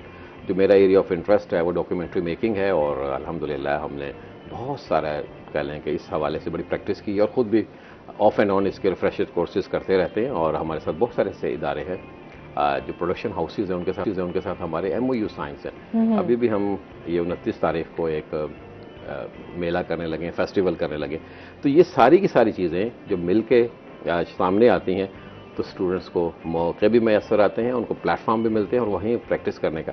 ऑलमोस्ट हमारा स्टूडियो इस लेवल का है जहां आप हम बैठे हुए हैं अल्हम्दुलिल्लाह। एक प्रोफेशनल स्टूडियो है और हम कह सकते हैं कि बल्कि हम तो ये कहेंगे जो देखने वाले हैं इस वक्त हमें देख रहे हैं वो आए हमारी यूनिवर्सिटी में, आके खुद एविडेंट करें और आके देखें कि इस डिपार्टमेंट में क्या क्या सहूलियात मुयस्सर हैं और हम उन सहूलियात के साथ अपने स्टूडेंट्स की तालीम और तरबियत का जो फ्रीज़ा अंजाम दे रहे हैं। हमारे पास बलूचिस्तान से स्टूडेंट्स हैं, हमारे पास से KPK से स्टूडेंट्स हैं, हमारे पास से गिलगित से स्टूडेंट्स हैं और दूसरा ये है कि हमारा जो चोलिस्तान है उसके दूर दराज के इलाकों से हमारे पास स्टूडेंट्स मौजूद है और इनकी जब एक ख़ास शक्ल ब्लेंड बनती है तो वो भी एक ख़ास कल्चर निकल के सामने आता है और हम अल्हम्दुलिल्लाह इस कल्चर को फ़रोग़ भी दे रहे हैं और अल्हम्दुलिल्लाह पूरा मिनी पाकिस्तान हमारे पास मौजूद है। सही।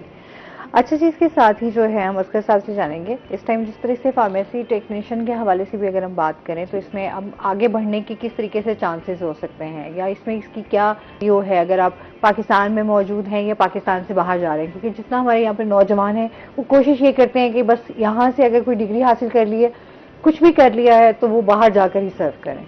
सही। पहले तो मैं डिग्री लेवल पे बात करना चाहूँगा, डॉक्टर ऑफ फार्मेसी डिग्री की, जिसे FSC के बाद किया जाता है। फिर हम डिप्लोमा लेवल की बात करेंगे जो आप मुझसे जानना चाह रही हैं। बतौर फार्मासिस्ट मोहम्मद नईम असगर मेरे वाले साहब का नाम है।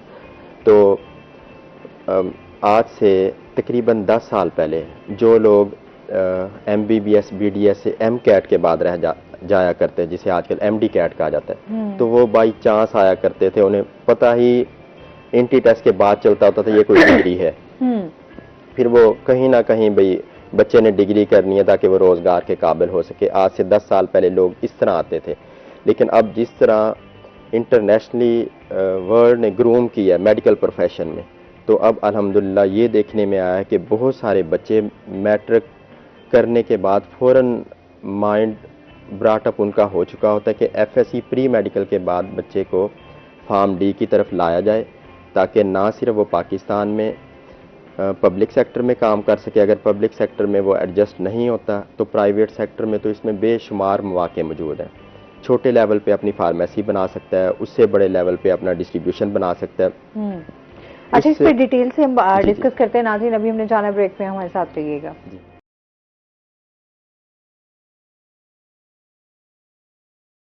वेलकम बैक नाज़रीन। हाँ जी, हम वहीं से गुफ्तगू का सिलसिला जोड़ते हैं। डिग्री के हवाले से आप बात कर रहे हैं। हाँ जी, डॉक्टर ऑफ फार्मेसी मैम ऐसी डिग्री है जिसे करने के फ़ौरन बाद आपको गवर्नमेंट सेक्टर में जॉब अगर ना भी मिले तो फौरी तौर पे आप अपना जितना मर्जी बड़ा सेटअप चाहे फार्मेसी का बना सकते हैं और इंतहाई शानदार रोज़गार कर सकते हैं। अगर थोड़ा सा उससे ब्रॉडर लेवल पे जाना चाहें तो आप कंपनीज़ की डिस्ट्रीब्यूशन स्टार्ट कर सकते हैं। पूरे डिवीजन वाइज या प्रोवेंस वाइज या कंट्री वाइज आप मेडिसिन की सप्लाई करके बिजनेस पॉइंट ऑफ व्यू से बहुत अच्छा काम कर सकते हैं। उसकी रजिस्ट्रेशन के लिए फार्मासिस्ट का लाइसेंस होना ज़रूरी है और मौजूद होना ज़रूरी है। अगर हम उससे भी बड़े लेवल पे जाएं तो फार्मासिस्ट के लाइसेंस पे हम मेडिसिन की फैक्ट्री बना सकते हैं और उसे चलाने के लिए हमें फार्मासिस्ट ही की ज़रूरत होगी, यानी दवाई बनाने से लेकर खिलाने तक फार्मासिस्ट का हमेशा एक बुनियादी रोल रहा है, जो हमेशा रहेगा। अच्छा, क्योंकि हमारे यहाँ मैं ये समझती हूँ कि ये भी बिजनेस अब जो है वो बड़ी तेजी के साथ फैल रहा है। अब आपको बिल्कुल। हर जगह जो है वो आपको हाँ जी। कहीं ना कहीं जो है वो फार्मेसी जो है वो आपको ज्यादा दिखाई देगी। बिल्कुल। अच्छा, क्योंकि हमारे सेहत के बहुत सारे इश्यूज हैं, उसी तरीके से इलाज को लेकर बहुत सारे मसाइल हैं, तो वहीं पर हम देखते हैं कि हमारे पाकिस्तान में इसकी भी फार्मेसी की शरह भी उसी तरीके से बढ़ रही हाँ है। जी। अच्छा, क्योंकि तमाम मेडिसिन को देखना कि आया ये मेडिसिन जो हैं ये उस बीमारी से रिलेटेड बिल्कुल एक्यूरेट हैं, ठीक हैं, क्योंकि जाली अद्वियात भी हम देखते हैं कि बिक रही होती हैं मार्केट में, उस हवाले से किस तरीके से फार्मासिस्ट जो हैं वो अपना रोल प्ले कर सकते हैं? फार्मासिस्ट की मैम फोरेंसिक साइंस के हवाले से प्रॉपर ट्रेनिंग होती है ड्यूरिंग कोर्स स्टडीज़। ठीक है। कि हमारे पास जो डॉक्यूमेंट्स आए होते हैं, जो मेडिसिन आई होती हैं, उनकी पैकिंग, बैच हो गया, और उनको फिर फॉलो अप करना कि ये ओरिजिनल है या स्पूरियस मेडिसिन है। तो एक फार्मासिस्ट ही वाहिद बंदा है जो उसको ट्रेस कर सकता है कि ये फेक है या ओरिजिनल है। एक सादा बंदा जो सिर्फ इसको एज अ प्रोप्राइटर बिजनेस को रन कर सकता है, वो कभी भी इसको ट्रेस नहीं कर पाएगा और उसका फिर इंसानियत को नुकसान होगा। और कितने लोग हमारे यहाँ ऐसे ही मौजूद होते हैं जो बगैर इसके चल रहे होते हैं कि जस्ट एक बिजनेस के तौर पर लेके। अच्छा जी, इसके साथ ही जो है हम सर से भी जानेंगे। सर, आपका जो है जाहिर सी बात है हमारे यहाँ जो है बहुत सारे आर्टिस्ट भी निकलते हैं, यही मैस कम्युनिकेशन करके आप लोग जो है वो सिंगिंग की तरफ भी जाते हैं, कुछ लोगों का इंटरेस्ट ड्रामाज की तरफ, एक्टिंग की तरफ चला जाता है, कुछ लोग होस्टिंग की तरफ चले जाते हैं। इस तरह का बहुत सारा टैलेंट जो है वो सामने नजर आता है। तो उन तमाम को किस तरीके से जो है आप लोग प्रैक्टिकली लेकर चलते हैं? अच्छा, देखें, जैसे आपने बताया ना कि एक्टिंग बुनियादी तौर पर जो मैस कम्युनिकेशन है उसका ये शोबा बनता तो नहीं है, लेकिन फिर भी जो यूनिवर्सिटी है, इस्लामी यूनिवर्सिटी ऑफ भावलपुर, इसमें बहुत सारी हमारी सोसाइटीज बनी हुई है। ठीक है। कोई ऑलमोस्ट 2 दर्जन से ज़ायद सोसाइटीज़ है, मेरे ख्याल 32 या 33 से ज़ायद सोसाइटीज़ हैं। उन सोसाइटीज़ को इत्तफाक़ की बात है कि हमारे एक सीनियर उस्ताद थे, ख़ासतौर पर जो ड्रामेटिक क्लब था या ड्रामेटिक सोसाइटी थी, उसको देखते थे, और इत्तफाक़ की बात है कि उसमें हमारे ज़्यादा स्टूडेंट्स वो सिंगिंग की तरफ भी गए और ड्रामे की तरफ भी गए। आपको तो मालूम है कि जो हमारे परफॉर्मिंग आर्ट है ये एक बिल्कुल डिफरेंट सब्जेक्ट है, लेकिन हम प्रमोट इसलिए करते हैं कि हमारा जो एक ताल्लुक बनता है, जैसे डॉक्टर फार्मेसी का बनता है, इसी तरह हमारा भी बनता है कि हमने जाके बुनियादी तौर पे तो हमने करना है बिहाइंड द सीन, और हमने इसकी एडमिनिस्ट्रेशन को देखना है और इसकी पॉलिसी मेकिंग को देखना है। और जैसे आपने पहले बात की कि आपका इसका स्कोप क्या हो सकता है, तो मैंने थोड़ा सा बताना चाहूँगा कि हमारे जो मीडिया ऑर्गेनाइजेशंस हैं वहाँ हमारे जो सबसे ज़्यादा स्टूडेंट्स इस वक्त मौजूद हैं, चाहे वो चैनल्स हैं, चाहे वो आपका ये जो प्रिंट मीडियम है उसमें है, ख़ास है ये जो हमारे APP है या एजेंसीज़ है, न्यूज़ एजेंसीज़, तो एक बड़ी तादाद मौजूद है और अल्हम्दुलिल्लाह हमें इस बात की खुशी भी होती है। ये जो बाकी चीज़ें हुआ करती हैं ना जी, ये तो तमाम शोबों में होती हैं। एक MBBS डॉक्टर है, वो भी सिंगिंग कर सकता है। सिंगिंग का बराह रास्त ताल्लुक मैस कम्युनिकेशन या मीडिया के साथ जुड़ा हुआ नहीं है। वो अलग बात है कि हम इसको प्रमोट करते हैं। मतलब मेरे पास मीडिया सोसाइटी थी, उसमें हम डॉक्यूमेंट्री मेकिंग करते थे। अल्हम्दुलिल्लाह जब से मैंने ऑलमोस्ट कोई 2005 से मैंने इस फील्ड में इस बच्चों को साथ लेके how to create a good documentary with the help of cell phone, तो हमने इसकी प्रैक्टिस करवाई है। अच्छा, कॉल ले लेते हैं। अस्सलाम वालेकुम। वालेकुम सलाम जी, मोहम्मद इजाज हमारे साथ मौजूद हैं, क्या कहना चाहेंगे? जी, मैं मीडिया कम्युनिकेशन स्टडीज में BS7 का स्टूडेंट हूँ। फर्स्ट ऑफ ऑल ये कि शहजाद सर से बहुत कुछ सीखने का मौका मिलता है। दूसरा, जैसे कि सर ने कहा कि कॉलेज लाइफ में प्रॉपर काउंसलिंग सेंटर्स नहीं है जो कि हमें फर्दर गाइड कर सके अकॉर्डिंग इंटरेस्ट के आपको किस फील्ड में जाना चाहिए, किस डिपार्टमेंट में स्टडी करना चाहिए। तो दूसरा ये कि अल्हम्दुलिल्लाह यहाँ स्टडी जब से मैं कर रहा हूँ तो मैं काफी सेटिस्फाई हूँ, बिकॉज ये हमारी लाइफ से, हमारे गोल से बहुत ज्यादा इंटरलिंक कर रही है ये चीजें। अब तो रिसेंटली हम देख सकते हैं कि पाकिस्तान में फेक न्यूज के हवाले से या फिर डिसमिनेशन हो रही है जो मिस इन्फॉर्मेशन की। तो मैं सर से क्वेश्चन करना चाहूँगा कि किस टॉपिक को सेलेक्ट करना चाहिए फॉर रिसर्च, और ऐसी रिसर्च जो माशरे के लिए सूदमंद साबित हो। ठीक है जी, बहुत शुक्रिया। जी, बहुत अच्छी बात की, पॉइंट आउट इन्होंने किया। करियर काउंसलिंग की भी बात इन्होंने की कि मौजूद नहीं है, लेकिन हमारे पास किसी न किसी सूरत में, चाहे वो कॉलेजेस हों या हमारे इवन जो हमारा घरेलू इंस्टीट्यूशन है, वहाँ भी कोई ना कोई आपकी करियर काउंसलिंग कर रहा होता है। दूसरा हमारा ये होता है कि हम सोसाइटी से कुछ डिग आउट भी कर रहे होते हैं, कुछ हम उससे मुतासिर भी हो रहे होते हैं। हमने कुछ अपने गोल्स बनाए होते हैं, हमें कुछ टारगेट हमने अचीव करने होते हैं, कुछ हमने हीरोज बनाए होते हैं। वो भी हमारे पास होती है। दूसरी उन्होंने बताया कि रिसर्च के अगर आपने फील्ड में जाना है तो आज अगर आप फील्ड में जाना चाहते हैं रिसर्च में, मुझे अंदाज़ा नहीं है कि बीएस के स्टूडेंट हैं या एमफिल के, मुनासिब होगा कि आपको जो लेटेस्ट टूल एंड टेक्नोलॉजी है उससे मुतालिक जो रिसर्च है उसमें जाया जाए। हमारे पास बहुत सारी स्टीरियोटाइप जो कंटेंट एनालिसिस है वो बहुत हो चुका है। अब हमें चाहिए कि हम जो डिफरेंट डोमेन्स हैं उसके जो असरात हैं उस पर हम बातचीत करें, और हमें जब तक हम इस फील्ड में वैरायटी नहीं लेकर आएंगे तो बुनियाद तब तक ना हमारे नई जो डोमेन्स हैं, नई चीज़ें नहीं आती। हमारे प्रॉब्लम है हम खुद भी फेस करते हैं और हम स्टूडेंट्स को देखते हैं, उनका होता है कि हम आसानी से एक ऐसा टॉपिक ले लें जो आसानी से मुयस्सर हो, आसानी से हम कर जाएं और पहले से मौजूद हो। लिटरेचर हर एक जगह मौजूद हुआ करता है, उसकी रिव्यूइंग करनी पड़ती है। तो बहरहाल अगर आप नए कोई इनोवेशन करेंगे, रिसर्च में भी करेंगे तो डेफिनेटली सोसाइटी को बहुत ज्यादा फायदा होगा। अगर आप स्टीरियोटाइप मक्खी पे मक्खी मारी जाएंगे तो सोसाइटी को फायदा नहीं होगा, कुछ चीजें नई नहीं आएंगी। नएपन के लिए हमें थोड़ा सा जोर लगाना पड़ता है, ताकत लगानी पड़ती है और थोड़ा सा हट कर चलने में दुश्वारियां तो हुआ करती हैं। रिसर्च के ऊपर हमारे तालीमी इदारे कितना काम कर रहे हैं? देखें, जो यूनिवर्सिटीज होती हैं बुनियादी तौर पर कहा जाता है इनके बारे में कि रिसर्च ओरिएंटेड होती हैं। अच्छा, दो तरह की रिसर्च होती है। एक है आपके पास बाकायदा आपने एक थीसिस करना है, हाँ। दूसरा है कि आपने एक प्रोग्राम करने लगे हैं, उससे पहले भी आपको रिसर्च करने की जरूरत पेश आती है और करनी चाहिए। आपने एक छोटी सी कोई चीज़ डिज़ाइन कर रही है तो आपको रिसर्च करनी पड़ेगी। हमारा जो फील्ड है, अब प्रॉब्लम यह है कि हमें जो है ना सोसाइटी में 3-4 चीज़ें सामने पड़ती हैं। एक तो हमारा सोशल साइंसेज है और हमारा प्योर साइंसेज नहीं, जैसे डॉक्टर साहब का है, तो हमारी रिसर्च का ताल्लुक बिल्कुल डिफरेंट हुआ करता है। तो आपका सवाल क्या था, मिस कर गया असमा? सर मैं ये कह रही थी रिसर्च के ऊपर कितना काम हो रहा है, हमारे तालीमी इदारे जो हैं वो इसके ऊपर कितना काम करें, क्योंकि हम देखते हैं जनाब रिसर्च में तो नाराज हैं लोग। हाँ। क्या कुछ करवा रहे हैं, बैलेंस नहीं कर पा रहे, और जब ज्यादा कर पा रहे हैं तो बहुत सारे मसाइल भी खड़े हो रहे हैं, बहुत सारे क्वेश्चंस भी आ रहे हैं कि आपका जो मयार है वो कम हो गया। लेकिन ये हुआ करता है कि जब आप प्रैक्टिस शुरू करवा देते हैं, क्वांटिटी जब शुरू करवा देते हैं तो उसके बाद क्वालिटी की तरफ आया करते हैं। अब शुरू हो गया, HEC ने पाबंदी लगा दी है, अब रिसर्च की बहुत है। हमारी जितनी भी नेक्स्ट स्टेप होता है, बिल्कुल मजीद बात करेंगे। नाज़रीन अभी हमने जाना ब्रेक पे, हमारे साथ रहिएगा।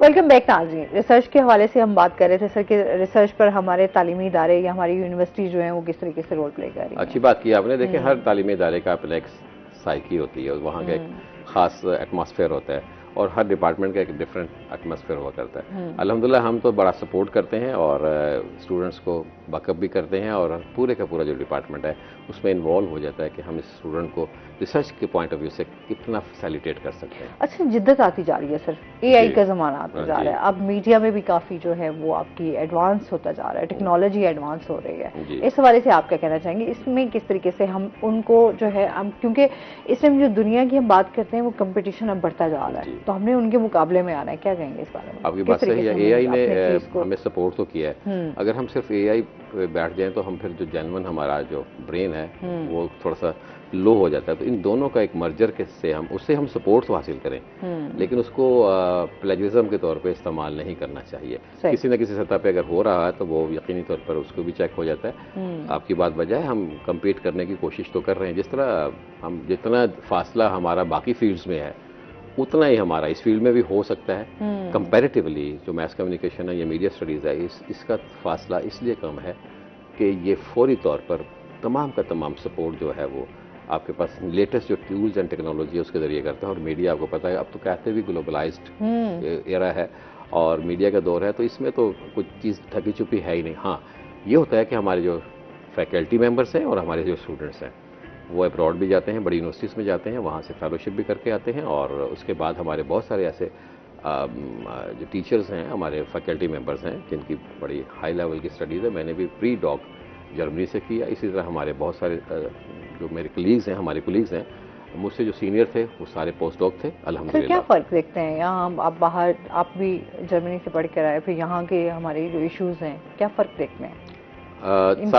देखें, ये तो आप देखिए ना, यकीनी तौर पर जब आप किसी डेवलप्ड सोसाइटी में जाते हैं तो आपकी जो बहुत सारी चीज़ें नई नज़र आती हैं, एक्सप्लोर करते हैं आप, आपको पता चलता है जी, एक्सपीरियंस गेन करते हैं, एक्सपोजर जिसे हम कहते हैं वो हम गेन करते हैं। तो डेफिनेटली हम उसका कंपैरिजन भी करते हैं और वहाँ से जो सीख कर आते हैं वो कोशिश करते हैं कि यहाँ भी डिसैमिनेट किया जाए। ये बहुत फ़र्क पड़ता है। एक कॉलर है जी हमारे साथ। अस्सलाम वालेकुम। वालेकुम अस्सलाम। जी, नूर है हमारे साथ, क्या कहना चाहेंगी? मैं ये कहना चाह रही हूँ, मेरा क्वेश्चन है कि आजकल सोशल मीडिया का बहुत ट्रेंड है, सोशल मीडिया का दौर है। तो जो है हर कोई इन्फ्लुएंसर बना हुआ है और उनके पास मीडिया की डिग्री है भी नहीं। तो मैं ये जानना चाह रही हूँ कि अगर मैं इन्फ्लुएंसर बनना चाहूँ तो मेरे लिए क्यों जरूरी है कि मैं मीडिया साइंस की डिग्री मस्ट लूँ? ठीक है, बहुत नहीं, शुक्रिया। बहुत बड़ा जबरदस्त वैलिड क्वेश्चन की, इस पर हमने थोड़ी सी बात भी की है। जी जी। दो बातें हुआ करती हैं नूर। एक तो ये है कि अगर आप किसी फील्ड में आना चाह रहे हैं, अगर प्रोफेशनल उसमें टच आ जाए तो बड़ी शानदार बात है। मैं हमेशा ये कहा करता हूँ कि अगर हम बाइक है या हमारे पास बाइसिकल है, इवन गाड़ी भी है, वो हम सीख तो जाते हैं, लेकिन अगर उसके हम जो कंडीशंस हमें पता हैं, उसके रूल्स क्या हैं, और उसका कह लें कि एक लाइसेंस अगर हम हासिल कर लें या तरबियत हासिल कर लें प्रॉपर, तो हमारी जान भी उसमें बच सकती है, दूसरों को भी बचा सकते हैं। तो ये जो मीडिया है बड़ा सेंसिटिव एरिया है। अगर इसमें आपका शौक है और आप यकीनी तौर पर देखा देखी, बहुत सारा ऐसा नॉलेज है जो सीना गजट के तौर पे होता है। अब हमारे पास, जैसे अभी आपने फरमाया, AI, हमारे पास सारा टूल मौजूद है।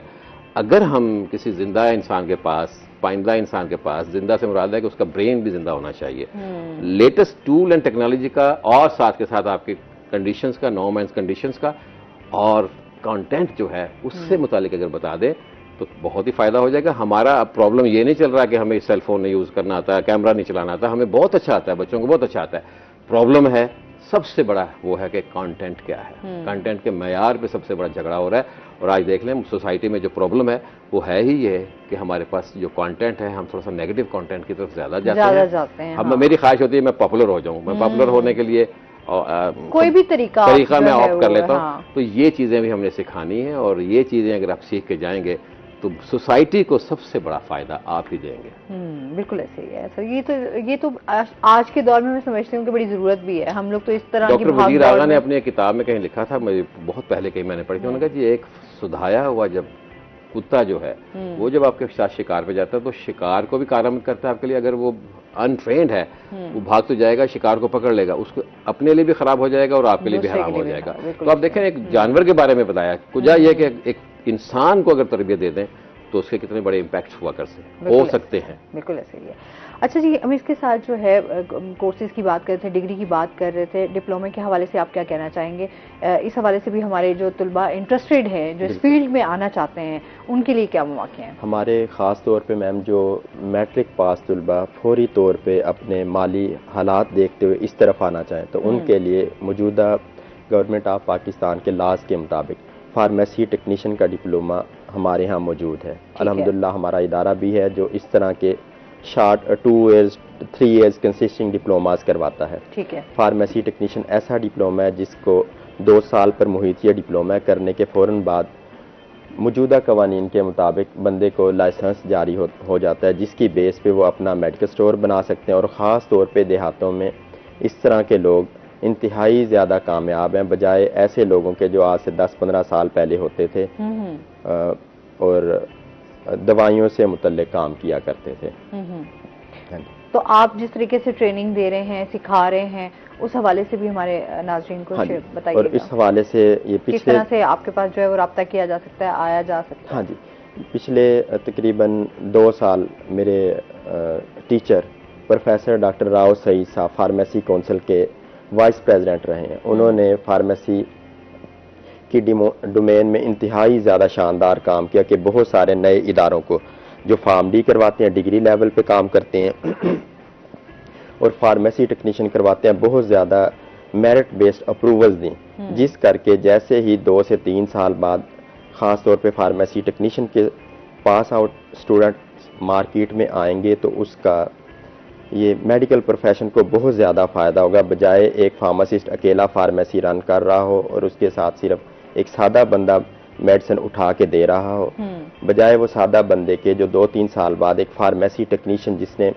2 साल प्रॉपर ट्रेनिंग ली होगी, प्रॉपर निसाब पढ़ा होगा, वो बेहतर अंदाज से ना सिर्फ अपनी रोज़ी कर सके बल्कि मुल्क व कौम की खिदमत में अपना हिस्सा मिला सकेगा। सही। अच्छा, वैसे आप क्या देखते हैं ओवरऑल हमारे क्या मसाइल हैं, क्या चैलेंजेस हैं?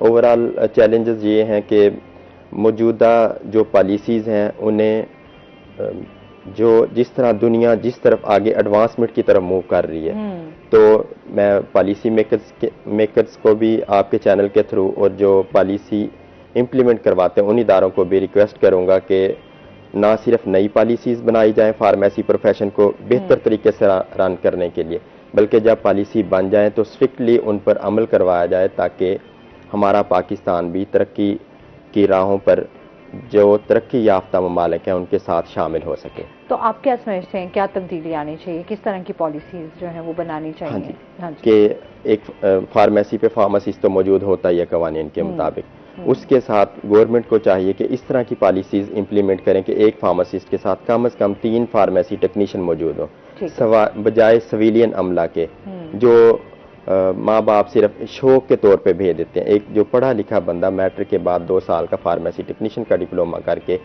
फार्मेसी पे खड़ा होगा या किसी डिस्ट्रीब्यूशन पे अपनी सर्विसेज दे रहा होगा या फार्मा मेडिसिन प्रोडक्शन फैक्ट्री में अपनी सर्विसेज दे रहा होगा, तो उसका 100% पॉजिटिव इम्पैक्ट आएगा मेडिकल फील्ड में। अच्छा, प्रोडक्शन में अगर कहीं जाते हैं तो उसमें किन चीज़ों का ख्याल रखना चाहिए, कौन से रूल्स हैं उनको फॉलो करना चाहिए? सबसे पहले तो हाइजीन मेंटेन की ज़रूरत होती है और वो एक सादा बंदा उस तरीके से मेंटेन नहीं कर सकता जो एक फार्मेसी टेक्नीशियन या फार्मासिस्ट करवा सकता है। अच्छा, एक कॉल ले लेते हैं। अस्सलाम वालेकुम। वालेकुम सलाम। जी, कौन बात कर रहे हैं? मोहम्मद जवाद बात कर रहा हूँ। जी, क्या कहना चाहेंगे? जी, डॉक्टर नईम से मेरा क्वेश्चन है। जी जी। कि न्यू फ्रेशर जो अभी यूनिवर्सिटी में दाखिल हुआ है फार्मेसी के लिए, तो किस तरीके से नहीं अपनी रिसर्च को स्टार्ट कर सकते हैं? ठीक है, बहुत शुक्रिया। और कुछ पूछना है? हेलो जी, और कुछ सवाल पूछना है आपने? नहीं बस।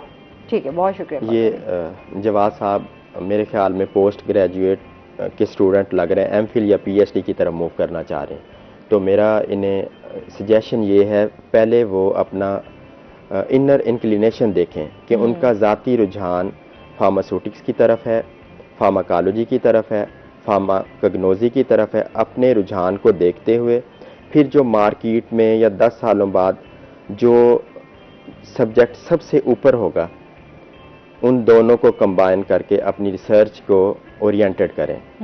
ये काम जवाद साहब ने खुद ही करना है कि उनका रुझान किस तरफ है और उसके लिए उन्हें चाहिए जिस तरफ उनका रुझान हो उस फील्ड उस सब्जेक्ट के स्पेशलिस्ट से 1-to-1 मीटिंग करके गाइडेंस लें, बजाय वो 2 साल के एमफिल या 5 साल डिग्री पीएचडी डिग्री करने के बाद फिर मज़ीद रहनुमाई लेके अपने आप को डाइवर्ट करें।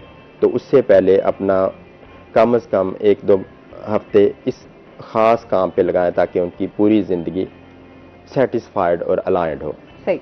तो मज़ीद भी इनसे जानेंगे। नाज़रीन, अभी अपने चैनल ब्रेक पे हमारे साथ रहिएगा।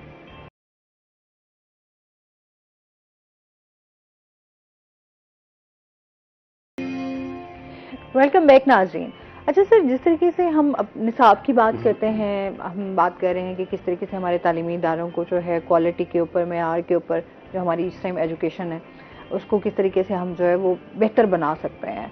अब हम बात करते हैं कि एजुकेशन के चैलेंजेस, मसाइल जो हैं हमारे, क्योंकि आप एजुकेशनिस्ट भी हैं, तो उस हवाले से आप क्या कहना चाहेंगे, क्या क्या चीज़ें हैं, क्या मसाइल हैं जिनको बेहतर होने की ज़रूरत है? जी, हम जब यूनिवर्सिटी लेवल पर देखते हैं और खासतौर पर जो बीएस में हमारा स्टूडेंट नई लौट आती है, तो आसमान सबसे बड़ा जो प्रॉब्लम हम जो सीनियर फैकल्टी मेंबर्स हैं वो जो देखते हैं वो ये कि हमारा जो इंस्टीट्यूशन था ना घर का, उसमें गड़बड़ हुई है। सही। वो एक तो उसमें लैकिंग आई है। सेकंड ये कि जो हमारा स्कूल का सिस्टम था उसमें भी कहीं लैकिंग आई है। मैं सरकारी और गैर सरकारी के चक्कर में पढ़ना नहीं चाह रहा, लेकिन वहाँ हमें चेक एंड बैलेंस बहुत रखना पड़ता है। अगर वहाँ हमारा बेस बेहतर हो जाए, अब उस बेस में 2 तरह की हुआ करते हैं। एक तो आपकी प्रोफेशनल एजुकेशन होती है, दूसरा आपकी सबसे बड़ी है एथिकल, अखलाकी तौर पर। अखलाकी तौर पर जो एक बच्चा आता है वो आप उसको बड़ा कमर्शलाइज कर देते हैं शुरू से ही। अगर आप उसे बताएं कि यार बात यह है कि जो जिंदगी है वो सिर्फ मादियत परस्ती का नाम नहीं है, उसी वक्त अगर आप बता दें तो बेसिक एक बात। दूसरा ये कि कम्युनिकेशन के लिए आपके पास how to read and how to write, ये प्रॉब्लम्स हमें फेस करना पड़ते हैं, पढ़ रहे हैं। तीसरी और चौथी जो सबसे बड़ी बात यह कि अभी हम उस फेज से निकल ही नहीं पाए कि हमारा जो एरिया या मीडियम ऑफ इंस्ट्रक्शन है वो क्या होना चाहिए। किसी जगह पे मादरी जुबान का है, किसी रीजनल लैंग्वेज का है, कहीं हमारे उर्दू का है, कहीं इंग्लिश का है। अगर एक यूनिफॉर्म पॉलिसी बन जाए और उस पर इतनी ज़बरदस्त तरीके से अमल दरामद हो तो बेहतर हो जाएगा। तीसरी और चौथी बात यह है कि हम करियर काउंसलिंग करते हैं, हम बच्चे को कह देते हैं कि आपने इस फील्ड में जाना है। अच्छा, वो ना पहले दिन से उस फील्ड समझ लेता है। अब जब वो इस काबिल नहीं बन पाता या किसी वजह से उसका इंटरेस्ट ही उसमें नहीं था, हालांकि काबिलियत हुआ करती है, हमें देखना है कि इसमें कौन सी काबिलियत। हमने सोच लिया कि इस बच्चे को इस फील्ड में लेके जाना है। मैं ओपनली कह देता हूँ, अब तो खैर सैचुरेशन आ गई है। वरना मेडिकल साइंसेज में MBBS करवाना चाहते थे, अब तो क्लियर हो गया कि अब लोग उसे भाग रहे हैं। और डेफिनेटली जब एक चीज आपके पास ज्यादा आ जाएगी और आप मार्केट में वो प्लेस नहीं होगी तो हम पीछे भाग जाएंगे। मैं एक बड़ी आम सी सादा सी मिसाल दिया करता हूँ कि इस दफा अगर प्याज की जो फसल है वो महंगी होगी तो अगली दफा तमाम काश्तकारों ने प्याज लगा देना, वो टके सेर हो जाएगा। सेम हियर हमारे पास हम देखते हैं कि मार्केट में इस वक्त क्या चल रहा है, हम उसके पीछे भाग पड़ते हैं, हम देखते नहीं है। इसे कहते हैं रिसर्च। इधर है जरूरत रिसर्चर की और रिसर्च की कि वो बताएं। अगर हमारे पास रिसर्च हो भी रही है तो उसको हम मार्केट के साथ कह लें कि रिलेट करते ही नहीं है। मैं वही कह रही हूँ कि किस लेवल की रिसर्च होनी चाहिए या स्टूडेंट्स के लिए क्या आसानी हो, डायरेक्शन का एक पता चल जाए, पता होना चाहिए। और उस रिसर्च, हमारे पास जो रिसर्च होती है वो रिसर्च स्कॉलर तक रहती है, उसको अगर हम जनरलाइज कर दें तो ज्यादा फायदा होगा। और हमें अब रिसर्च करने की जरूरत है। वो जरूरी नहीं कि मैथ कम्युनिकेशन ने करनी, जो एजुकेशन के डिपार्टमेंट्स हैं, प्योर जो एजुकेशनल ट्रेनिंग जिसे हम कहते हैं, या एजुकेशन के डिपार्टमेंट जो खास तालीम और तरबियत के हैं, उनकी रिसर्चेस हो भी रही हैं। उनकी रिसर्चेस की जो पॉलिसी है, रिकमेंडेशन है, उन पर हमें गौर करना चाहिए और उसके मुताबिक हमें सोचना भी चाहिए। और दूसरी ये कि हम हमेशा सोचते हैं कि गवर्नमेंट इम्प्लीमेंट करेगी, कुछ हमारी अखलाकी जिम्मेदारी भी तो हुआ करती हैं। वो हमने जो अपनी जाती अखलाकी जिम्मेदारी वो हमने छोड़ दी है। और नाराज ना होइएगा, हमने बच्चे को ट्यूशन पे लगा दिया है, वो बेचारा आता है, उसका बचपन ही छीन लिया। जब तक आप उसको उसका बचपन नहीं देंगे तो वो तो पहले से थका हुआ है, इरिटेटिंग है। तो आप उससे क्या बात करेंगे, उसे क्या समझाएंगे। तो जब एक इरिटेट बंदा, थका हुआ बंदा, और वो उसके अंदर जो एनर्जी थी, उसकी एनर्जी को ग्राउंड में भी जाना था, उसकी एनर्जी को खेलना भी था, गिरना भी था, कूदना भी था, तो आपने इसको बिल्कुल कंप्यूटराइज कर दिया है। तो आप सोचिए कि वो फिर आगे चलकर जब सोसाइटी में आएगा तो उसका रिएक्ट भी कैसा होगा। जैसे डॉक्टर साहब अभी बता रहे थे कि बड़ा सादा सा है, तो मुझे बड़ी हंसी भी आ रही थी, खुशी हो रही थी कि हम नॉन प्रोफेशनल को सादा कह सकते हैं। अखलाकी तौर पर उन्होंने बहुत शानदार बात की है। इनकी फील्ड के लोग हैं जो सादगी, नॉन प्रोफेशनल्स हैं, क्वैकरी कर रहे हैं, तो मैं उनके खिलाफ नहीं हूँ। वो भी किसी न किसी सतह पे अपनी खिदमत अंजाम दे रहे हैं, लेकिन उनकी खिदमत का जो जज्बा है वो हम सलाम है उसको, उसकी एक सतह होनी चाहिए। उसके साथ उनको एक बड़ा खादिम रखने की जरूरत है और वो हमारे पास प्रोफेशनलिज्म हुआ करता है। हमारे माशरे में प्रोफेशनलिज्म की तरफ हम नहीं जा रहे, हम चले जा रहे हैं जिसे हम क्वैकरी कह रहे हैं। ज्यादातर आमतौर पर ऐसा नहीं है, खुदा न खासा सारे माशरा इसी तरफ है। जो हमारे एक्सपर्ट्स हैं माशाल्लाह, जो हमारे कारीगर हैं, जो हमारे फार्मासिस्ट हैं और हमारे जो डॉक्टर है या जो भी है एजुकेशन तो वो अपना काम अदा कर रहे हैं। लेकिन प्रॉब्लम ये हो रहा है कि आगे से जो रिसीविंग एंड है उसकी हमने तरबियत ही नहीं की। बिल्कुल ऐसे है। तरबियत का वो जो है ना, हमें आप जो देखते हैं वो फुकदान नजर आता है और उसको बेहतर करने की जरूरत भी है। जो मेरे एज के लोग थे ना, उनकी तरबियत बहुत ज्यादा हो चुकी थी। तो अगर आप की तरबियत जहनी तौर पर और अखलाकी तौर पर बेहतर होगी तो जिस भी आप फील्ड में जाएंगे ऑनेस्टी आपके साथ होगी। जब ऑनेस्टी साथ होगी तो यकीनी तौर पर सोसाइटी में आपको पॉजिटिव इम्पैक्ट नजर आएंगे। बिल्कुल ऐसे ही है। अच्छा, बहुत सारे स्टूडेंट्स आपको देख भी रहे होंगे, सुन भी रहे होंगे, क्या कहना चाहेंगे, क्या उनको आप मैसेज देना चाहेंगे? स्टूडेंट्स को तो हम रोज मैसेज दिया करते हैं। जो ये एक सबसे बड़ा मैसेज तो यही है कि आप जिस भी फील्ड में हो प्रोफेशनल ऑनेस्टी लाजमी होनी चाहिए। अगर आप बिहाइंड द कैमरा हैं तो आपको मालूम होना चाहिए कि आपका प्रोफेशनल आपकी क्या जिम्मेदारी है। अगर आप फ्रंट ऑफ द कैमरा हैं, पीस टू कैमरा है, तो आपको मालूम होना चाहिए कि आपकी क्या जिम्मेदारी बनती है। अगर आप कंटेंट राइटर हैं तो आपको मालूम होना चाहिए कि क्या जिम्मेदारी बनती है। दूसरी सबसे बड़ी बात यह है कि एक किचन है, उसमें अगर आपके पास कंटेंट इंग्रेडिएंट्स पूरे मुकम्मल होंगे तो आप बड़ा शानदार एक खाना तैयार कर सकते हैं। तो सेम है, हमारी रीडिंग हैबिट बहुत होनी चाहिए, उससे हमें अल्फाज का ज़ख़ीरा आता है। जब हमारे पास वोकेबलरी होगी तो यकीन जानिए कि हमें बहुत कुछ आता होगा। दूसरा ये है कि बुक रीडिंग हमें शुरू करनी चाहिए। वो चाहे आपके पास ये जो जिसे हम कहते हैं डिजिटल बुक्स हो या आपके पास मैनुअल बुक हो, हमारे पास कंटेंट उससे मिलता है, उससे पूरे का पूरा ब्रेन आपके सामने आता है। और वो जो हमारे पास चीज़ थी वो हमारे पास कमी आ रही है। हम एंटरटेनमेंट पे आ गए हैं, इसको देख लिया, एक थोड़ा छोटा सा लम्हे के लिए चस्का ले लिया, उसके बाद गए। वगरना वर्ल्ड में भी ये चीज़ें यूज़ हो रही हैं, लेकिन वहाँ प्रोडक्शन हो रही है। सही। अच्छा जी, एक कॉल ले लेते हैं। अस्सलाम वालेकुम। जी वालेकुम सलाम। जी, कौन बात कर रहे हैं? मोहम्मद अदील बात कर रहा हूँ मैं इस्लामाबाद से। जी, क्या कहना चाहेंगे? मैं सर मोहम्मद शहजाद साहब से क्वेश्चन पूछना चाहूँगा कि जो AI का ट्रेंड आ रहा है, आर्टिफिशियल इंटेलिजेंस का, उसकी वजह से फ्यूचर में मुस्लिम में जो मीडिया कैरियर हैं स्टूडेंट्स के, जो भी जॉब्स कर रहे हैं, उनमें वो किस तरह से वो अफेक्ट कर सकते हैं? क्या मीडिया जो है वो कैरियर कम नहीं हो जाएंगे जॉब अपॉर्चुनिटीज AI की वजह से? ठीक है, हाँ, बहुत शुक्रिया। वही जो हमने बात कर चुके हैं, ऐसी बात नहीं है। आपकी एनहांसमेंट होगी, और जब तक आपके पास ओरिजिनल जेन्युइन वर्क नहीं होगा उस वक्त तक लुत्फ नहीं आएगा, और आगे हमारा भी ब्रेन समझता है कि हमारे पास क्या नॉवेल्टी है।